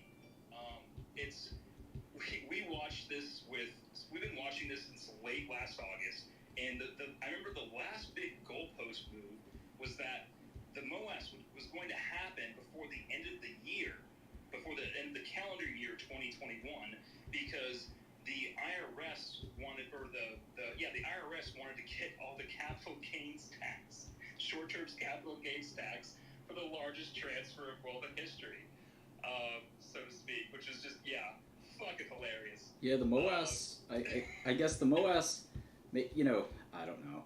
The MOAS and HKD is interesting, because what's funny about short squeezes is they end pretty quickly, because ultimately they're self-limiting prophecies, right? They, when the price goes up, people say, yeah, they scratch their head and they say, time to sell, I've kind of had enough of this, this worked out really well, I'm out of here. That always is what happens. So they last for a couple days, demand overwhelms supply, but they don't, last for long. So it is cult-like behavior, and in cults you have this like revelation moment, right, where everyone says, oh, he's coming, don't worry, the Messiah is coming, the Messiah is coming. The Messiah doesn't come, and we know how a lot of these cults end. And here, like you said, the goalpost is the Messiah. What's the Messiah? The MOAS. But it doesn't have to be the MOAS. It could just be, the stock going up for any reason, earnings, stock dividend, anything, right? And I think that's, pretty clear. Do you want to go to Marantz real quick? Hey guys, how we doing? Sorry, I'm sorry, go ahead. Point of order, I'm going to remove some inactive people so we can get more speakers on. Like, sorry, Chad, you haven't talked, right? Yeah, cool, I hear that. Hey, two-hand slap. I know that everyone's picking on you. I'm not going down that route. Listen, there's a lot of ideas that people float around, whether it be on Reddit, YouTube, Twitter, you name it, when it comes to the ideas of a MOAS, right? So I don't even want to talk about that. I want you to, go back to fundamentals. I know that. But go ahead and go back to fundamentals of something that's tangible, something you can touch. Like, go look at SEC filings. Like, actually do things that are documented. When you go that route, this is where Amy comes in. And I know I've been dealing with many people like yourself for the last year and a half. And I tell you guys, do things that are factual, things that you can, take with you, that are documented, and it'll help you be a better investor. But if not, okay, I'm just going to say these parting words for you, and I know Martin's got to hold the call, but, hey, good luck. And I'm saying it in the voice of, Liam Nelson when they're in Taken. Good luck. Hey, look, I'll go with look, there is only in Man on Fire, there's there's only trained and untrained. I am trained. You're a telephone tough guy, man. Good luck. I got a quick question. Like, with all due respect, but with me trying to be as serious as possible, can I just ask, what the fuck is the fascination with AMC? The short squeeze was like last year. What the fuck you guys waiting for? And I'm not even trying to be a dick. I just want to know. No, it's a good point. It's a fucking movie theater. What the fuck you guys waiting for? The short squeeze was a year ago. Well, I can answer for some apes here. I would say that the company's investing in a gold mine, I think, a silver mine, something like that. They're trying to do new things. I think the management's definitely something else. I mean, again, it was one of the most unusual earnings calls I've ever listened to.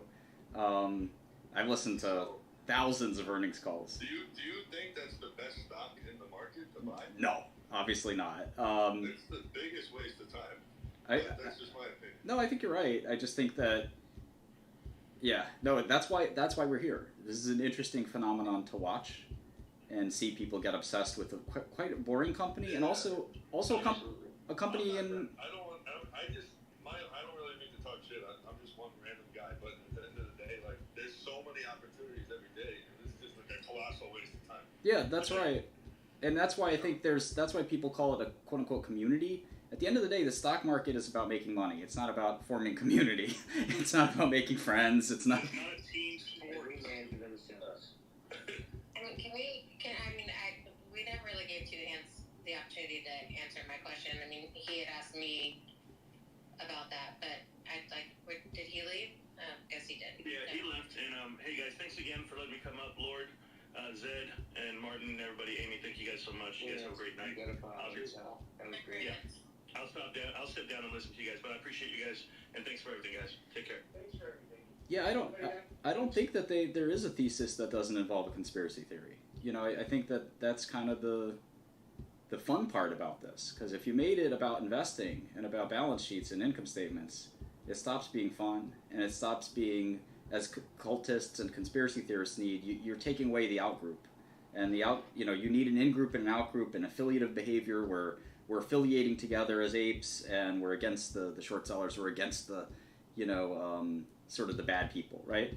And I think that's the key, because the second you take away the conspiracies and the actors in this, it just becomes boring. It's security analysis, right? Which security analysis is supposed to be boring. If it's exciting, you're doing it the wrong way.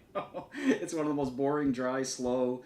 Like, the old hedge fund managers of yore were misfits because they loved staring at stocks all day, right? They were like the outcasts on Wall Street. They were like just bizarre people. If you wanted to be a hedge fund manager or mutual fund manager or anything, like you're unusual that you want to pour over 10 Qs for the rest of your life. Like, most people don't think that's a fucking good, use of time or something that's fun to do or whatever. Like, so people who really love investing, that's what they do. So if you take that fun away, like AMC is fun. People chat, they talk about these wild conspiracy theories. And again, taking that away, I think, changes the game. Ben, do you want to go ahead, or recovery? Yeah, let's do Ben and then recovering. I'm actually going to yield to recovering. I love this guy. Fair enough. Good evening, Wall Street bros and broettes. What's going on? You guys were gone. We missed you, man. You guys were gone for a little bit, a few hours. Like, it was so silent. I was a little worried. Like, I was like, are they having a meeting or some shit? Like a new narrative? I don't know what the fuck was happening. I really didn't. And then you guys showed up all together. I was like, what the fuck? Oh my god. We had a meeting. There they are. All right. So hey, first of all, Mr. Enrique or Martin Shkreli, yeah, that's your name. You were short at 14. How's that going, bro? Well, I was long, I was short, I covered, so... Oh, you were long, you were short, yeah. But you said you were shorting it, right? Do you want to look at my trade blotter? Hey, you said you shorted it at 14. I didn't hear about a long. Yeah, no, I uploaded my whole trade blotter, so you can just go on GitHub. Hey, why do you guys always think that it's impossible that you can short a stock and cover stock and short a stock cover? Like, do you think that you have to only short a stock once per lifetime? I don't understand that. You're misunderstanding me, because all you guys do, right? All of you, is harp on the shorting, not that you're long until we call you on the shorting. You see how that works? No, right? I don't. What are you saying? Wait, what? You're like babbling. This is the asshole that actually had to show a trade receipt to earlier, because he did not believe that was long. Any trade receipts, you showed them of your own volition. All right. You're just kind of babbling. I don't even understand what you're saying. Oh no, it's the recovering addict. One of our favorite players from the other side. Wait, so once you sort of stop, you're permanently short forever? Is that how it works? Okay, listen. I posted up on the top, if you want to know how this is going to work, the float of the 8 equity has already been locked up by DRS. There is no dilution unless voting occurs. If you guys had gone through the 8K, which you obviously have not, because you're all by yourselves and you can't put your heads together. Obviously, you don't have meetings and these types of things. But if you actually go through the 8K, right, you realize that the voting rights are held by the shareholders. There's no 2013, whatever you guys are talking about. I don't know what that's all about, but that's all FUD, okay? Because I went through the 8K thing. You're wrong. Don't interrupt me. I don't interrupt you. Thank you very much. So, okay. How am I wrong?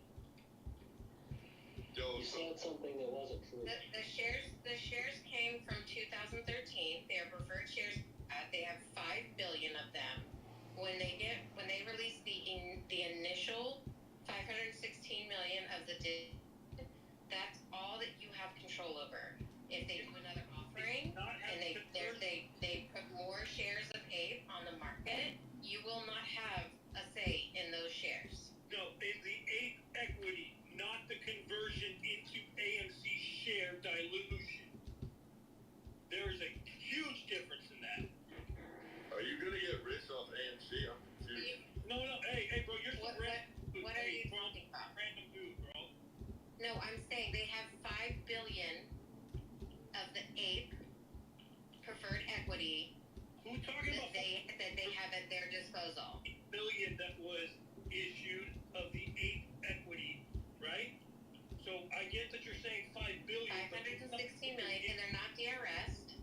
Yes, they are. They're not DRS'd. They're Computer Share is a transfer agent. Computer Share is a transfer agent. Okay, they're at Computer Share, right? So check this out. If there's not 516 million, right?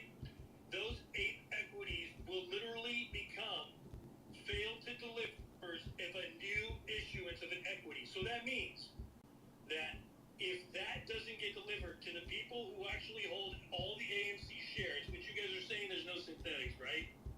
So then there also will be no FTDs for the APE equity. Is that correct? How will you not receive the shares? Adam Yaron has turned over 516 million APE equity shares, and through Computer Share they have been transferred to Computer Share. Computer Share will send them out to the brokerages for them to put them in their account. How will you not get these shares? So you're saying that there's only 516 million shares, which will then equal the 516 million APE equity, correct? They are not one, and they are not the same. They are one in one. They are one in one. No, it is 1 for 1. They are not one in. It is 1 for 1. Wrong. It is 1 for 1 if they are converted to the Class A common shares of AM. You will get 1 Class A common share of AMC if you convert your APE equity. There's no conversion yet. Where are you going with the conversion? I understand that there's not a conversion. What I'm saying is the only time that 1A equals 1 share of AMC is if it is converted to common A stock.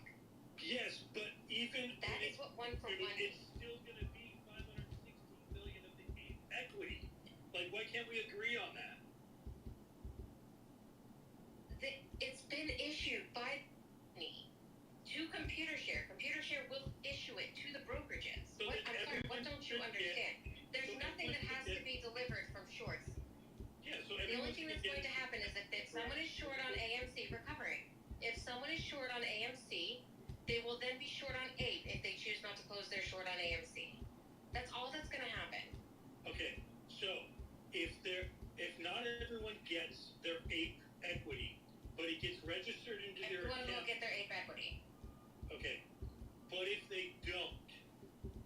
Why would they not? Because there are. They will though. So what's the point of talking about it? They will. There are synthetics. They will. The shares have been. Hold on. If everyone gets their ape equity, will you admit that there are no synthetics? That there are no synthetic shares? Will you give up and shut up about synthetic shares permanently? Or will you come up with a new conspiracy theory for why there are still synthetics after you are proven wrong in 3 weeks? And let's be honest, we've always known there's no synthetics because there's no naked longs. Have you ever come across somebody who's been a naked long? Because if there's a naked short, there has to be a naked long. Yes, it doubles up. Yes, I get that.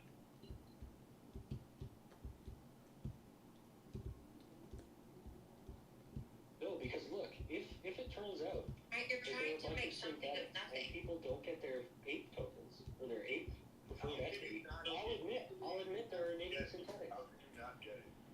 Let me add something in here. People don't get their shit. I'll admit it. That So- there are synthetics. Will so- you admit that if everyone gets their fucking If people don't get APE, their shit, it's on the broker. if everyone It's on the gets broker. okay, but if everyone gets their APE, will you admit that there are no synthetics? Why would I have to admit to something? Why are you trying to box me in a corner? I don't get that. Have you ever heard of anything called a contract for difference? Can I just explain to you for a second, and going back to last year, 2 years ago, talking about contracts for difference.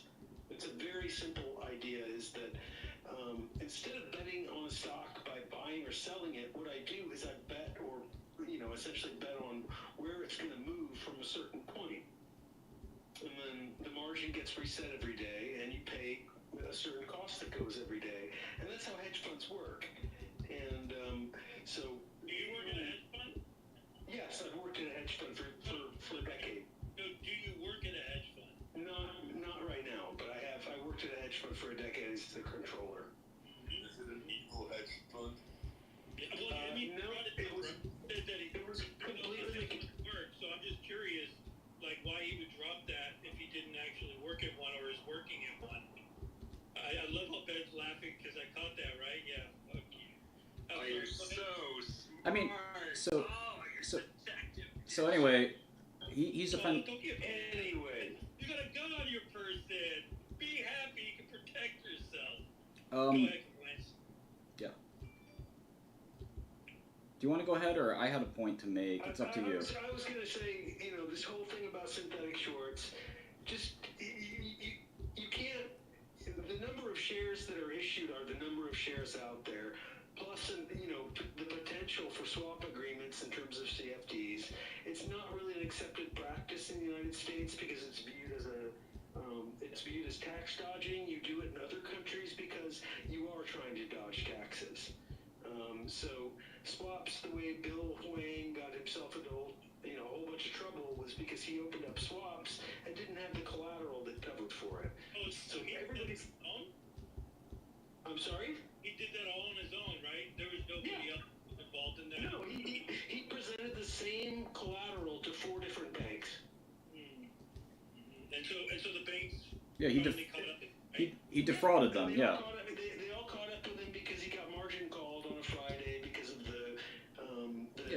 share dump that, what was it, Discovery or somebody made? Viacom. When Bill now wants to make a deal, what's he making a deal for? I mean, he's guilty, right? What? Yeah, he's gonna, it just depends on what he gets. Something? I'm not sure, Come on, we all get disgusted about the way white-collar crime gets prosecuted. Why do we get disgusted? Sorry? It's a completely different subject than actually talking about financial crimes. Oh, yeah, there are other JP Morgan and the manipulation of the precious metals, right? Like, that's not just an isolated incident. Yeah, but who's the dude who walked away with it? What happened to the guy who shut it down? Oh, what does that have to do with AMC, right? Oh, but you guys bring in the whole other market, right? You guys bring in the whole other market for dialogue and the narrative, but when I bring it up, it's not okay? No, we don't. What do you mean? No, we don't. You're the only one bringing up anything besides AMC. Thanks, Amy. Yeah, go ahead, complain. You're welcome. All you're doing is saying that because there is financial crime, that is evidence that there is financial crime in AMC. No, that there is not is true. financial in AMC, and because crimes that are getting caught up with now because the ape community that you guys so-called mock, who have been pounding the table, right? And Are you drunk? The DOJ in last of October of 2021, where they actually created a special unit for white-collar crime to go after who? Oh, wow, they're researching a whole bunch of hedge funds. Who would have thought? Oh, man, they're just going to catch up with one dude called Bill Huang, man. That's really going to happen. Yeah. You think you think the DOJ just figured out that they want to look at hedge funds as potential crime targets? They've been looking a while. It's just like, just so you know, I in fact went to jail over hedge fund crime. So just 2 cents. No, yeah, you definitely did, and I don't think you will be the last. I wasn't the first either. Okay. I have a legitimate question for you. Your CEO has legitimately said 3 times that they have seen no evidence of so-called synthetic shares. I mean, 3 times he said it now. 3 times. And Okay. it's still. Well, I'll give you an example, right? So I have 10 footballs that are all certified footballs, right? Okay. 10 footballs, all certified. I like What this. do? I go to the stadium, right? The football stadium, and I have my 10 certifiable footballs. Yeah. That's it. Okay. But I can't see inside all of the dorm rooms. I can't see what all the footballs that are underneath Right. the bleachers, right? I can't see everything. I can only see what I have that is certifiable. You know, transfer agents. Hold on. No. Brokers I gotta stop you for a second because transfer agents can see all the shares. So I was the CEO of a publicly traded company. The transfer agent does see every single share, and you can get a list from the transfer agent of where every single share is, and you actually get that, and it adds up to the number of shares outstanding that you have to report on your 10Q.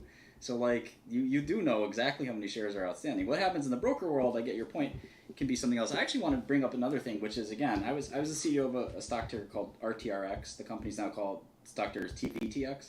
So if I could make something happen successfully and like positively for my company, I would do anything to do it, right? I worked 100 hours a week. I scoured the world for new medicines. If I could just put out another stock and call it some cute ticker, I wouldn't do that because I knew it wouldn't help my company. To create value, I have to do something useful, like something beneficial for my shareholders, like find a company that's going to make us more money or something like that. How is this ape thing going to do any of that? So Martin makes a good point, actually, which is there's definitely financial crime involved in AMC. It's just that the perpetrator is Adam Aaron. He's consistently I would agree. Stock manipulation, and he should probably go to jail. I agree. For taking apes' money. I think that after listening to that call, I was so aghast at, like, I was expecting a dry discussion of movie theaters' earnings and profits and losses, and instead I got some really insane, like, today we pounced. Like, what CEO talks like that? Like, what, pounced on what? Pounced on losing money? Like, what? He's been doing. He's been leaning into the apes and pandering. That's what he's doing. Yeah. But at a certain point, it becomes criminal stock manipulation. It already is. Yeah. I mean, they have to look into them selling when they sold. They're going to look into all of this. Like, I think it's already ringing alarm bells. Yeah. Ben, go for it. What's up? So, 2 things. One, if you think that FTDs equal MOAS, I just shared a tweet for like the fucking bazillionth time from last year. There are billions upon billions upon billions of FTDs in the treasury market, the U.S. treasury market, every single day. So if you think that FTDs equal MOAS, then you should be long U.S. treasuries. For one. Wow, this goes all the way to the top, Ben. The hedgies are short U.S. treasuries. Don't give him any ideas. The U.S. Fed. I mean, there's a global conspiracy to suppress a single fucking shitco. It's definitely not that it's just a shitty stock. Oh my god. Well, I mean, if he's going to dilute the out of AMC by doing offerings through APE, then technically the trade is to get long the debt. I mean, if he's really going to pay the debt off, I mean, it's trading so fucking low. The play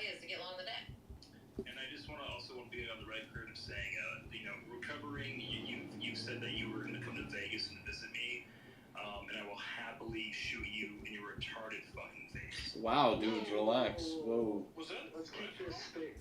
Let's keep this space friendly. Friendlier than that, at least. And full. Are you scared, Ben? Is that what I'm hearing? It's not Oh, yeah. Oh, man, you just made a show of it, man. You fucking scared off. You hella scared, bro. I mean, how is it gonna be? Alright, I'm cutting off the threatening discussion. We're not doing this. I have a question for our resident securities analyst, Martin Shkreli, which is, okay, imagine for a moment we just wiped the debt off of AMC's balance sheet. From a cash flow perspective, what do you believe is a better business, AMC or DoorDash? Oh gosh, I don't know how to answer. Thank you for referencing Dash. I don't know how to answer that question exactly because I'm not a DoorDash expert, but here's the way I looked at Q2 for AMC. The EBITDA, I basically, oh geez. Wait, let's make this educational. Can you explain to the age what EBITDA is and why they should care? Yeah, I mean, earnings before interest, taxes, depreciation, and amortization is in essence, one way to look at a business's fundamental performance without. And why do we add those things back? Yeah. So it's the way you can look at the business outside of its sort of financial investments and financial costs like interest and capital equipment and things like that. So. Right, because the interest charge is ultimately a function of capital structure, which is arbitrary and can be changed. Exactly. At, not a moment's notice. And depreciation and amortization, those aren't cash charges, right? They're not, and of course CapEx is cash, and that's sort of the important question. So I think that like if you annualize the EBITDA, right, and then pay off and put a 20 multiple on it, which is quite generous for a business that's certainly not growing. And then pay off the debt. The stock price I got was $4, which again would be a rational way to analyze the company, right? So I think the market's generally not irrational. So I'm trying to figure out why that's the case, and I came up with an answer here actually, which again some of the shorts may not like, and I don't necessarily like it myself since I'm short.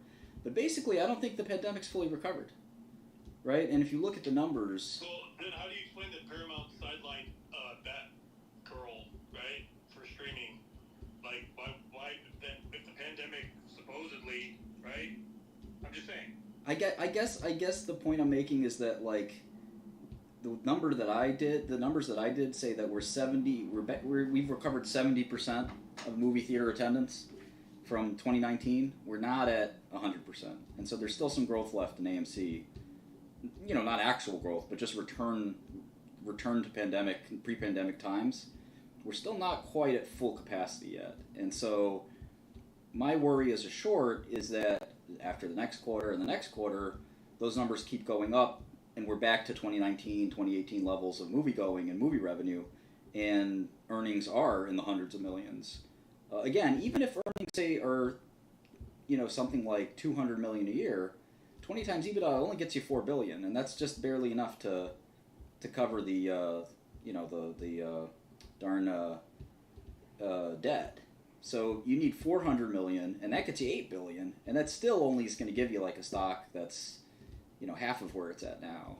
So you would need close to $1 billion of free cash flow a year, and that they're not obviously, I don't think they've ever done that, so I don't see how they're going to do it now. But So I'm curious, right? Because Goldman Sachs just increased their price target to 34.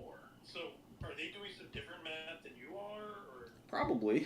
They're probably more experienced than you are, right? I wouldn't say that. Oh, okay. I mean, I don't know. You're just one brain. They're like. Well, hold on. Actually, from what I know, Goldman Sachs likes to do crimes.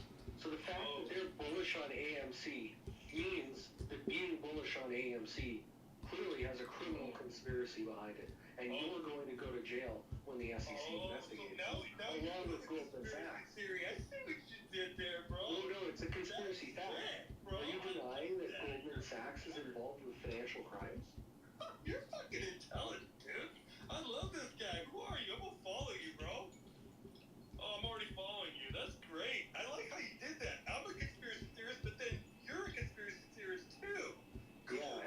absolutely everything I just said was 100% serious. There is no hint of sarcasm or irony. I genuinely believe you work at Goldman Sachs personally. You are probably a managing director at Goldman Sachs on a burner account trying to spread FUD against AMC shorts to try and get us to cover. Listen to me. And what are you doing? What are you doing? Spreading FUD to try and get AMC shorts to sell. That's right, motherfucker. Yeah, that's all I do all day because I need your shares. I'm naked short and I need your shares. Hey, recovery. You got any threats for me? I'm right here. Oh, geez, no threats. Yeah, no threats. Keep breaking those federal laws, dumbass. Keep breaking those federal laws, dumbass. Which federal laws is he breaking? You are not allowed to record spaces, although it may be public. What? It's abuse of harassment. I'm not recording Abuse of this. harassment. Okay? I'm not You're recording crossing the this. line. Crossing the line. I'm not You recording can this. record something that's in the public arena. No, not for the intent of harassment. Which He's mad because whoever the hell he is or whoever he works for, okay? He's breaking the law. Okay. Anyway, so one of the things about sell-side analysts is that they're pretty much cheerleaders. You know, they have buy ratings and they're hoping to get banking business. AMC is going to do a lot of banking business, and I remember when Adam Aaron said on the call, he said, "Listen, this is not the leverage profile I want for the company. I want to delever." And basically, delever is a fancy word for I need to get rid of the debt on my balance sheet. And he said many times, even on the call today, he said that he would love to trade, right, debt for stock. Right? He explicitly said that. And I'm sitting there saying, yeah, I mean, it's what I would do too if I were the CEO of AMC. I don't want this debt. It's costing me tons of cash for no reason, right? Why not just have a bigger share count? And obviously the stockholders don't want a bigger share count because it dilutes your ownership, but you're going to get diluted anyway. Whether you're paying the debt off with the company's earnings, they don't go to you as a stockholder. They could go to you as and they could pay you a dividend. Instead, they have to go to the debt holder. So either way, you're screwed in the long run. So, and companies have debt. That's not a new thing, right? I mean, it's good to have some financial flexibility debt provides. Obviously, this company expanded too quickly. They didn't see the pandemic coming. Nobody did. So, like when the debt. When the company's acquisition kind of happened at the same time of the pandemic, it was a perfect storm, and the company was very close to bankruptcy. I still think the company's going to have, trouble with solvency. And one of the things that Adam said that was really weird is he said this ape thing takes our survival risk off the table. And I'm just trying to figure out, like, why would it take your survival risk off the table? Is it because you plan on doing a stock offering of APE? To pay off your debt, and it sounds like reading between the tea leaves, that's exactly what he's going to do. Yeah, I mean, that's definitely what he's planning on doing. So the difference between $4 and $34 is a $30 difference. You, sir, are an amateur trader who just, okay, I won't even bring that up. But Goldman Sachs, on the other hand, has people with, BAs and all that other whatever stuff, and they're probably a lot smarter than you. Oh, no, you're kidding. Competitor Goldman Sachs, like Bank of America or JP Morgan, that has a lower price target than the current price. Like, are you going to say that's good, or do you just think Goldman's the best I'm name? just going by the current, whatever was most recent, right? Because you guys want to reflect about what's happening in the present day. Is that correct, or am I losing it? I don't know. So nobody on Wall Street takes sell-side analysts seriously. Question. I mean, like, in terms of, obviously there's a cash issue at AMC, right? And I think, they're not seeing the same growth, right, that they did pre-pandemic. The ultimate thing is that they need cash quickly, which is gonna be made. Did you just see what happened too, or are you blind? Jesus Christ. What are you saying? I don't know, bro. You tell me. I mean, are you blind? To what? Have you seen the cash burn rate of AMC? Dude, we were positive. You guys, okay. There was multiple people in this call who bet. Okay, I don't know what we bet. It might have been just so you guys could shade me and go ahead and post about what I said. Guess what? They were positive EBITDA. Okay, you can go ahead and concentrate on the I of EBITDA all you want, but you guys were expecting a negative EBITDA, and it ate you in the face, and that sucks, bro. That's not that what we sucks. No, I'm talking. And guess what? Q2. Literally Hold on. I'm not done yet. Did I finish? Cash positive The stock literally dumped. I didn't finish. All you need to know. I didn't finish. Fucking retarded. I didn't finish. I thought you were random, dude. Aren't you some random dude? I'm a random dude who's not. You're a random dude who just came in here, right? I'm not a retard like you. Fucking holds on to a worthless stock. I'm so retarded. Hey, we're all pretty random, man. Yeah, dude. The short squeeze. I'm pretty random to you, you know. You're random to me. Yeah, I just think that obviously there's eventually going to be dilution. Imagine holding a stock a year after the short squeeze. Your fucking money. That's what it's going to be. All right. It's going to be dilution. They're eventually going to use. Imagine holding AMC. Hey, one at a time. Right back. Don't tap the glass too hard while we play with the fish.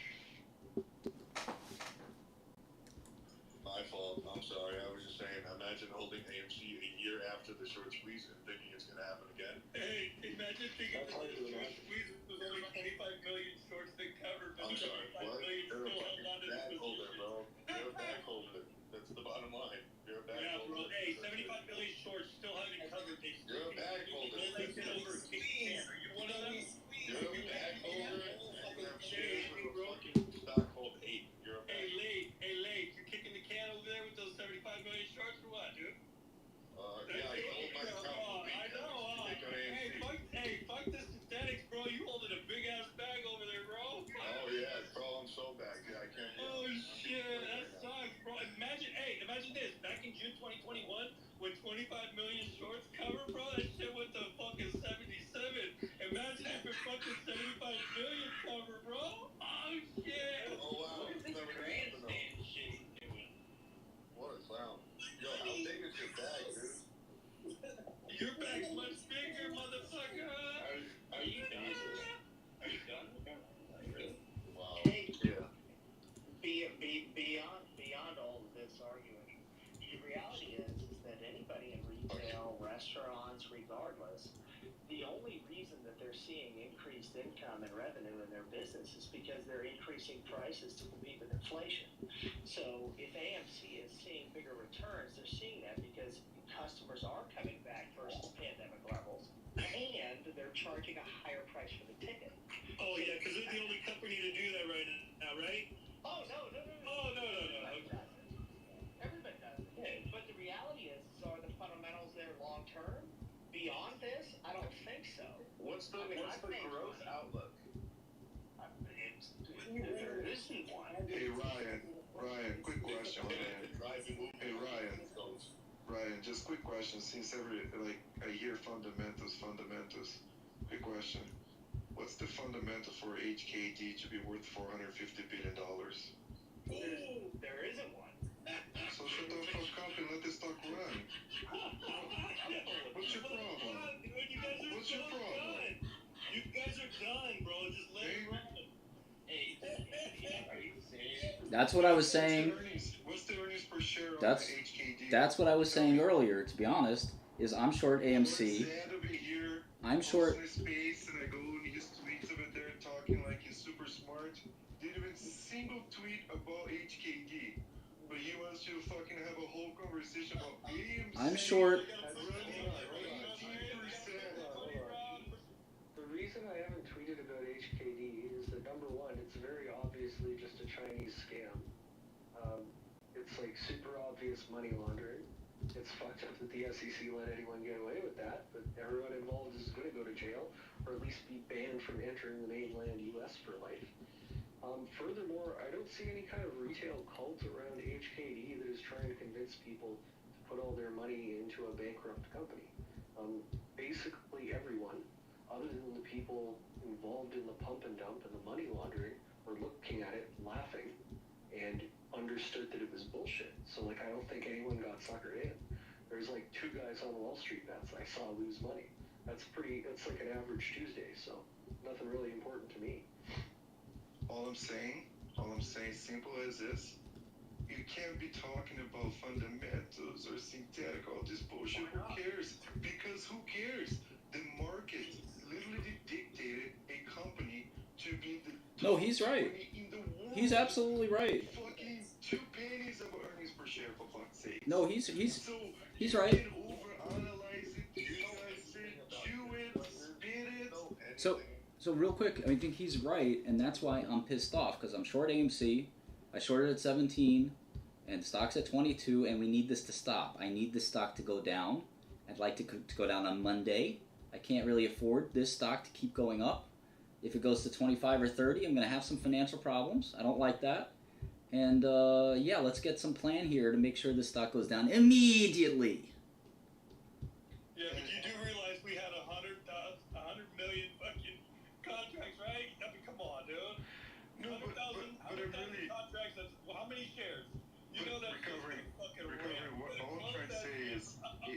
I'm trying to say is, for real, is to see if there's discussion about their revenues increasing and who gives a making fuck? extra money with whatever like concessions that they're selling. Yeah. It doesn't Doesn't matter. because the market dictates something. And let's get this stock down on Monday. Let's get it down 30-40%, preferably, on Monday. I mean, I just think future outlook in the movie theater industry, like, I mean, I argued that obviously movies aren't going away, but I mean, what's the future of the movie business industry in terms of, you know, people going out to the movies? I mean, honestly, I don't know. It's not going to grow. You guys are just trying to trap apes into a fucking lawsuit by basically saying that, it's a fundamental argument. We're talking about speculation. So then you say, well, we're pumping the stock. Get the fuck out of here. Every... At the end of the day, people play the stock to trade because they want to make money. That's what it's there for. That's what the market's there for. You're there to fucking trade. So for you guys that say, it's a fundamental fucking argument. Look at HKD. Like you just said. That's why I got to this space because I need this stock to go the fuck down. I don't care about earnings. I don't care about Adam Aaron. I don't care about anything other than this stock going down so I can make some bread. Honestly, Martin, though, come on, man. Next week is going to get ramped up at least to 35. Don't say that. What's going to happen is they're going to try to fucking short it down to some little bits, try to take people out, crush the contracts, and everybody's going to get back in the contracts and then fucking squeeze their fucking asses. Don't say that. I don't want to hear that. I can't imagine. I can't handle. To be honest, guys, like, I love it as a short at 20. It's a fantastic short at 30. At 45, it's a dream come true short. I'm out of business at that price. I don't want the stock to run. It's kind of silly. Like, I don't. I got fully invested. But guess what? If it runs, I'll close and then I'll short it again when it's even higher and make even more money on the way back down. Yeah, the idea that fucking increment shit. Come on, dude. I don't want it to run. I put all my chips on the table. it's not that freaking hard, man. I put all my How chips. are we gonna get obliterated? I don't understand that. Because I have. I think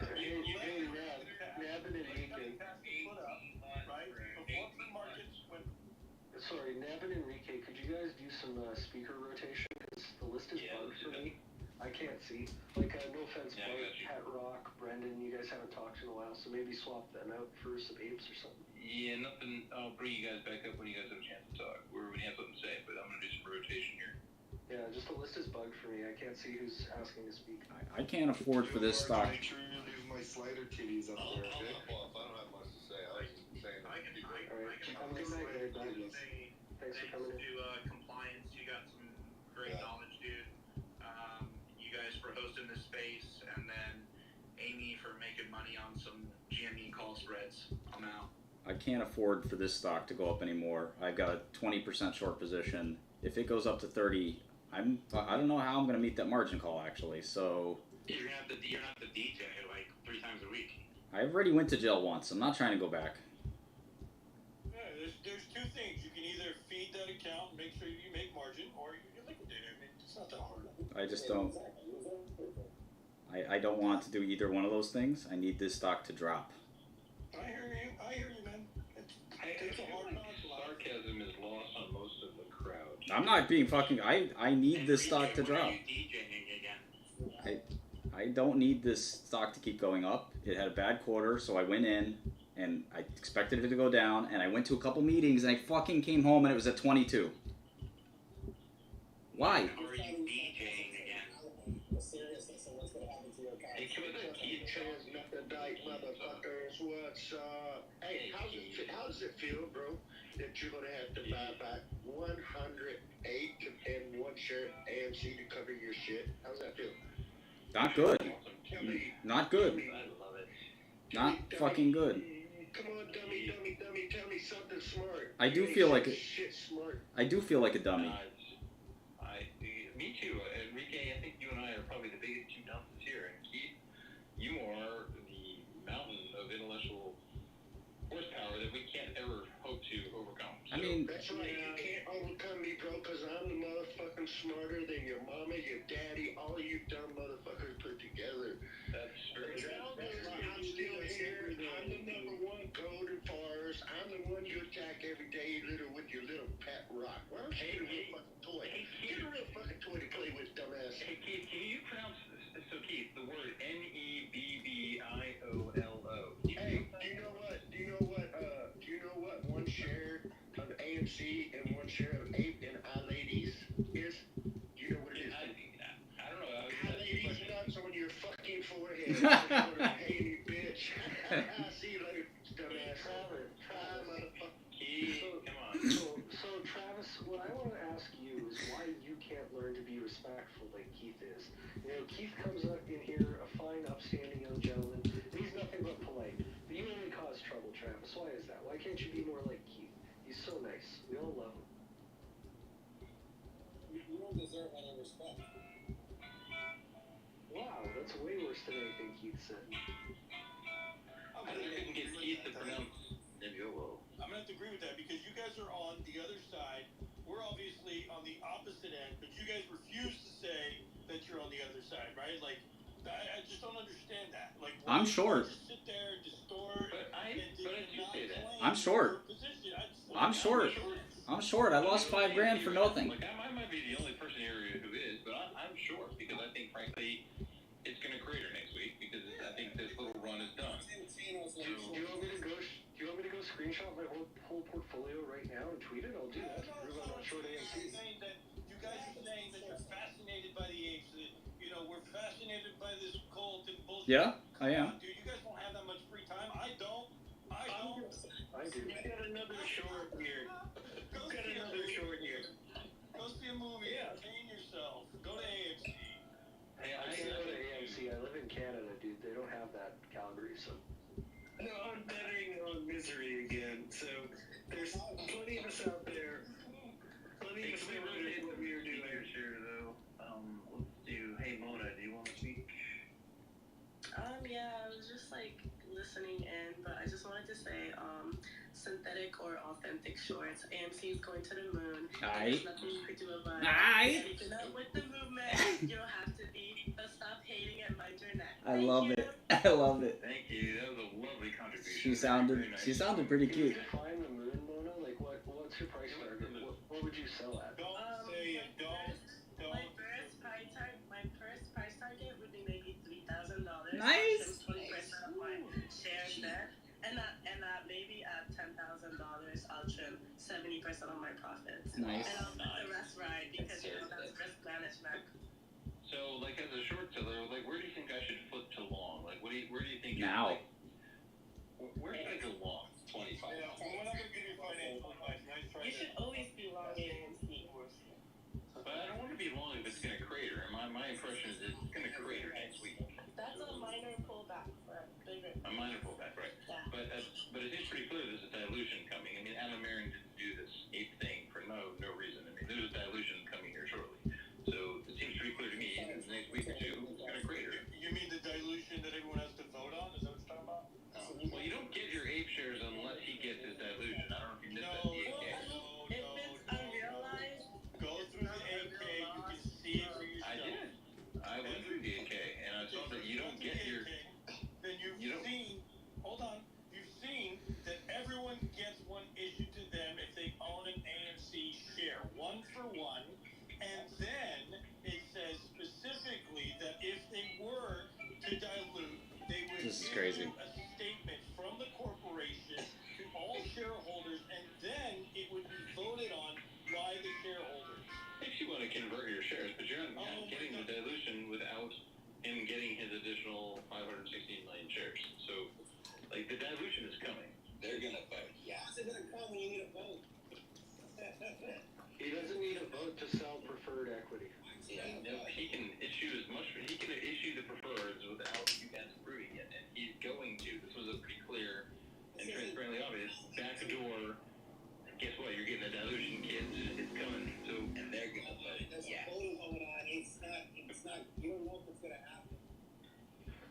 You're getting a delusion. Guys, you're getting a delusion. Come on. Look, their debt covenants require them to keep $500 million in cash. They're down to about $800 billion in cash. They've burned about $600 million in cash in about the last 8 months. So they need more cash soon at the current cash burn rates for their debt covenants. So you're getting a delusion. So hold on. I wanna bounce an idea off Martin here, because I think we actually, from this space, I've gotten a really good AMC long idea, which is that there's clearly a very dedicated shareholder base that isn't going to let this company run out of cash, right? Like, if Adam Aaron wants to sell preferreds or more stock, these guys love the company. They're going to buy it because they want to save AMC. So why don't we all buy AMC bonds? They're trading at like 60 cents on the dollar, but clearly they're going to be repaid, right?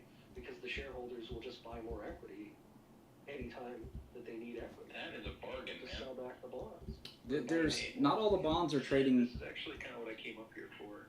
So I had to look into it. Not all the bonds are. Trade idea. I just wanted to like check the temperature of everyone before I touch the stove. Like, Is it long bonds, short stock? No, it's long ape, short AMC. Yeah, I'm just thinking about that too. Theoretically, it's higher like capital structure.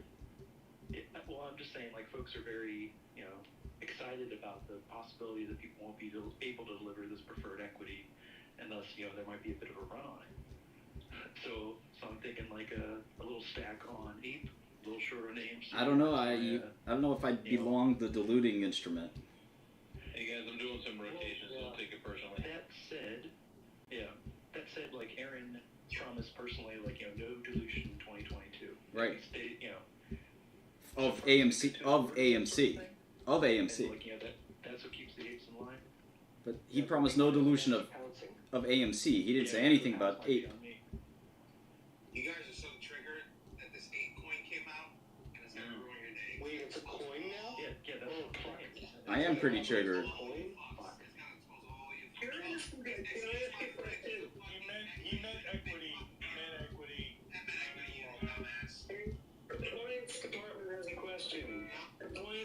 has a question. Mr. The question is, if there were all these, huge amounts of fails to delivers and naked shorts, that were hanging around the market, no broker is going to hold those as a directional bet. They basically just pass things on. So there's really, right. But we don't. If it's a large enough trade and they probably think they have no, edge in it, they're just going to find a buyer for it straight up. So they don't have to worry about like a total return swap. All they're trying to do is broker the deal. That's exactly what a brokerage fucking is. I think it's the first time I heard you swear. It's true. You can play hot potato all the fucking time you want, but eventually somebody's gonna get burned, and then you all gonna crash out. I'm getting burned. Who's taking the fucking bet, Travis? Who's taking the bet? Probably people overseas, I would imagine. I would imagine that they're dumping it overseas.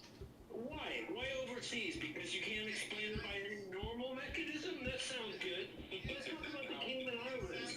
How much have you been drinking? Let's talk about the Cayman Islands. There must be bad shit going on over there every day of the week. Where do you think they're selling it? And they're holding naked shorts all the time. No, we can joke around. You guys can just crack jokes. The existence of naked shorts is like trying to prove a negative. You can't do it.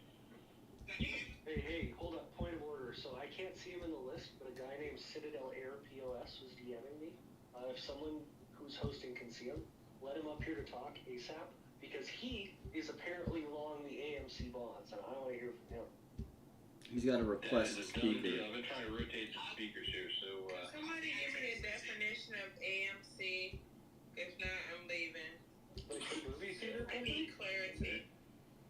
It's a stock. I'm thinking of the movie theater. That's what it is. Yeah, that's what we're talking about. I got it. Let me say something real quick. AMC, I'm what? Like a movie or some shit? Yeah, movie theaters. Oh, tickets. Yeah, all that. Oh, do you like popcorn? Yeah, hell yeah.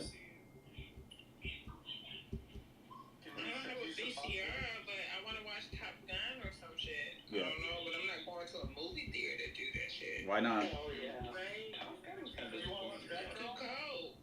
Just stream, right? I'm pissy all the time. I need it back. Now, so that's what AMC is? Are y'all serious? What is AMC? I love this woman. All the fucking time. You guys are like, oh, there's no MTVs here. No, you're. What is AMC stand for? You're right. Like, why would anybody watch a movie in 2022? Go to the movie theater, right? Like, what the fuck?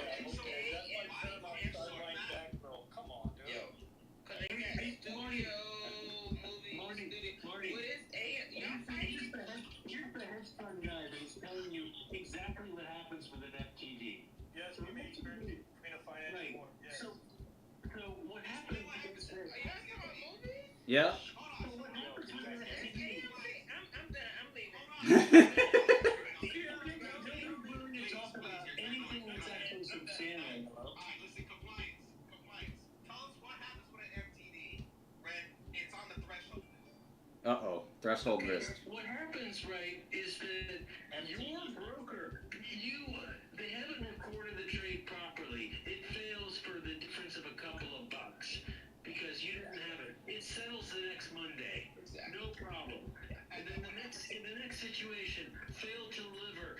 I didn't have the actual cash in the account, so I have to pay for it the next day. They'll let you slide until, any period of time, probably until T+7 before yanking your privileges to trade. That's the way it works. And then you've got your broker. No, if you sold it and you can't cover it, then you have to buy it back. You're represented in kind. But that's not. We did that stuff. It happened routinely in hedge funds for small amounts, like 10 shares, 20 shares. Oh, hold on, let me speak. No. Millions of FTDs. Millions of FTDs that were there on AMC and GME, and they disappeared. And why they disappeared? Because people are cycling back shares into the environment. Oh, they found a loophole where they could do master agreements, okay? And get millions of shares. Why are these people so confident about knowing about how settlements happen within brokerage? It's a very specialized, very particular. And you know what's going on at the brokerages, and then they're not actually making synthetics. How are you so confident about that? Because I worked in the business and I know exactly how it would have worked.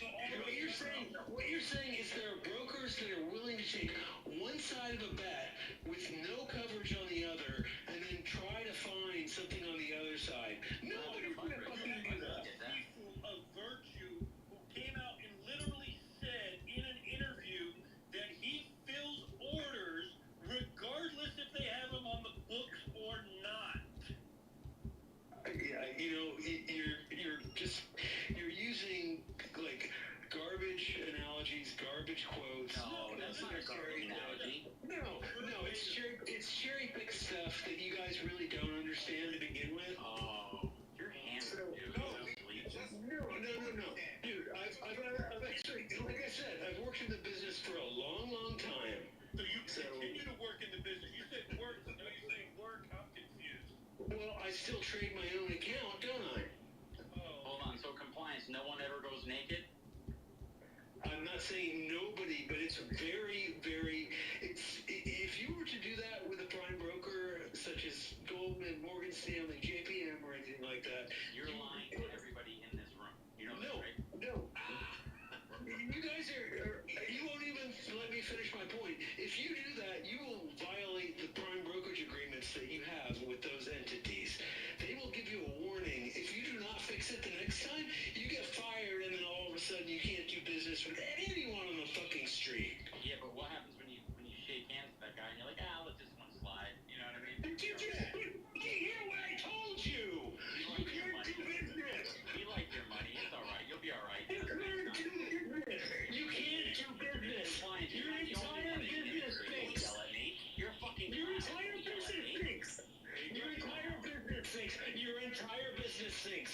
You can't do business with the prime brokers. You can't do anything. You're fucked. It doesn't. There's backroom deals all the time. You're a fucking clown. You fucking idiots. You're lying to everyone. Whoa, chill out. Bart, I'm pretty sure if anybody knows about committing financial crimes in this space, it would be our friend here. So I'm sure he's seen some shit. That maybe you operated in a bit of a smaller pond and a more ethical pond than perhaps our friend Martin did.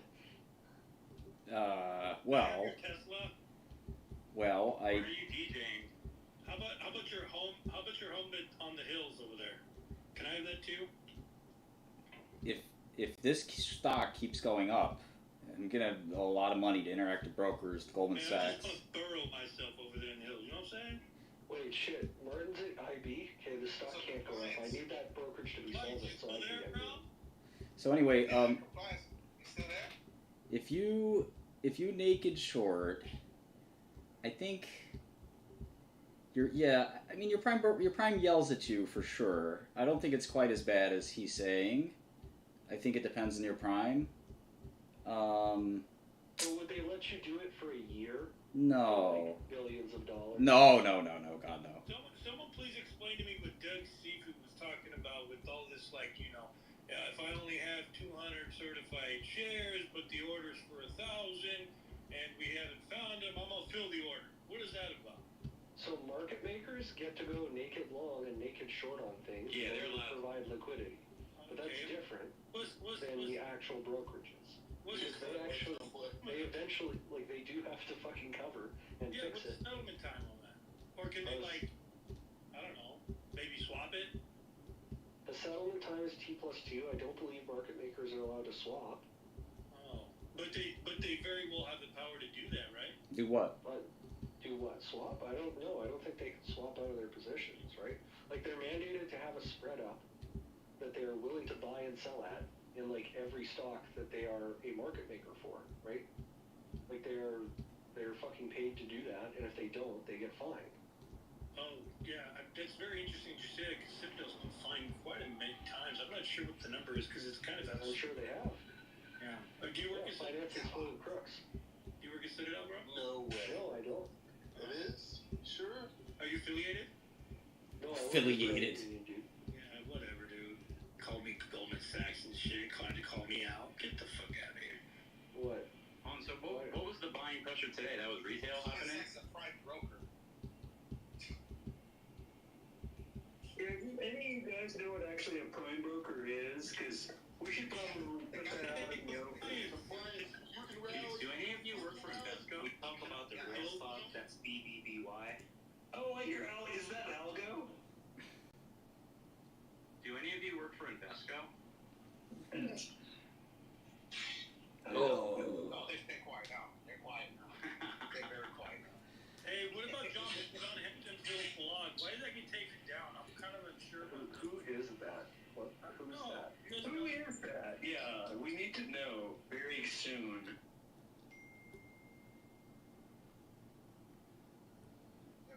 They're very quiet right now. Hey, Sim. So where did the buying pressure come from today? Yeah, what's up, bud? How you doing? Great question. Yeah, I went to a meeting. I was just wondering what the subject was of this page. It's about apes going to the zoo and finding poop. AMC, the movie theater company.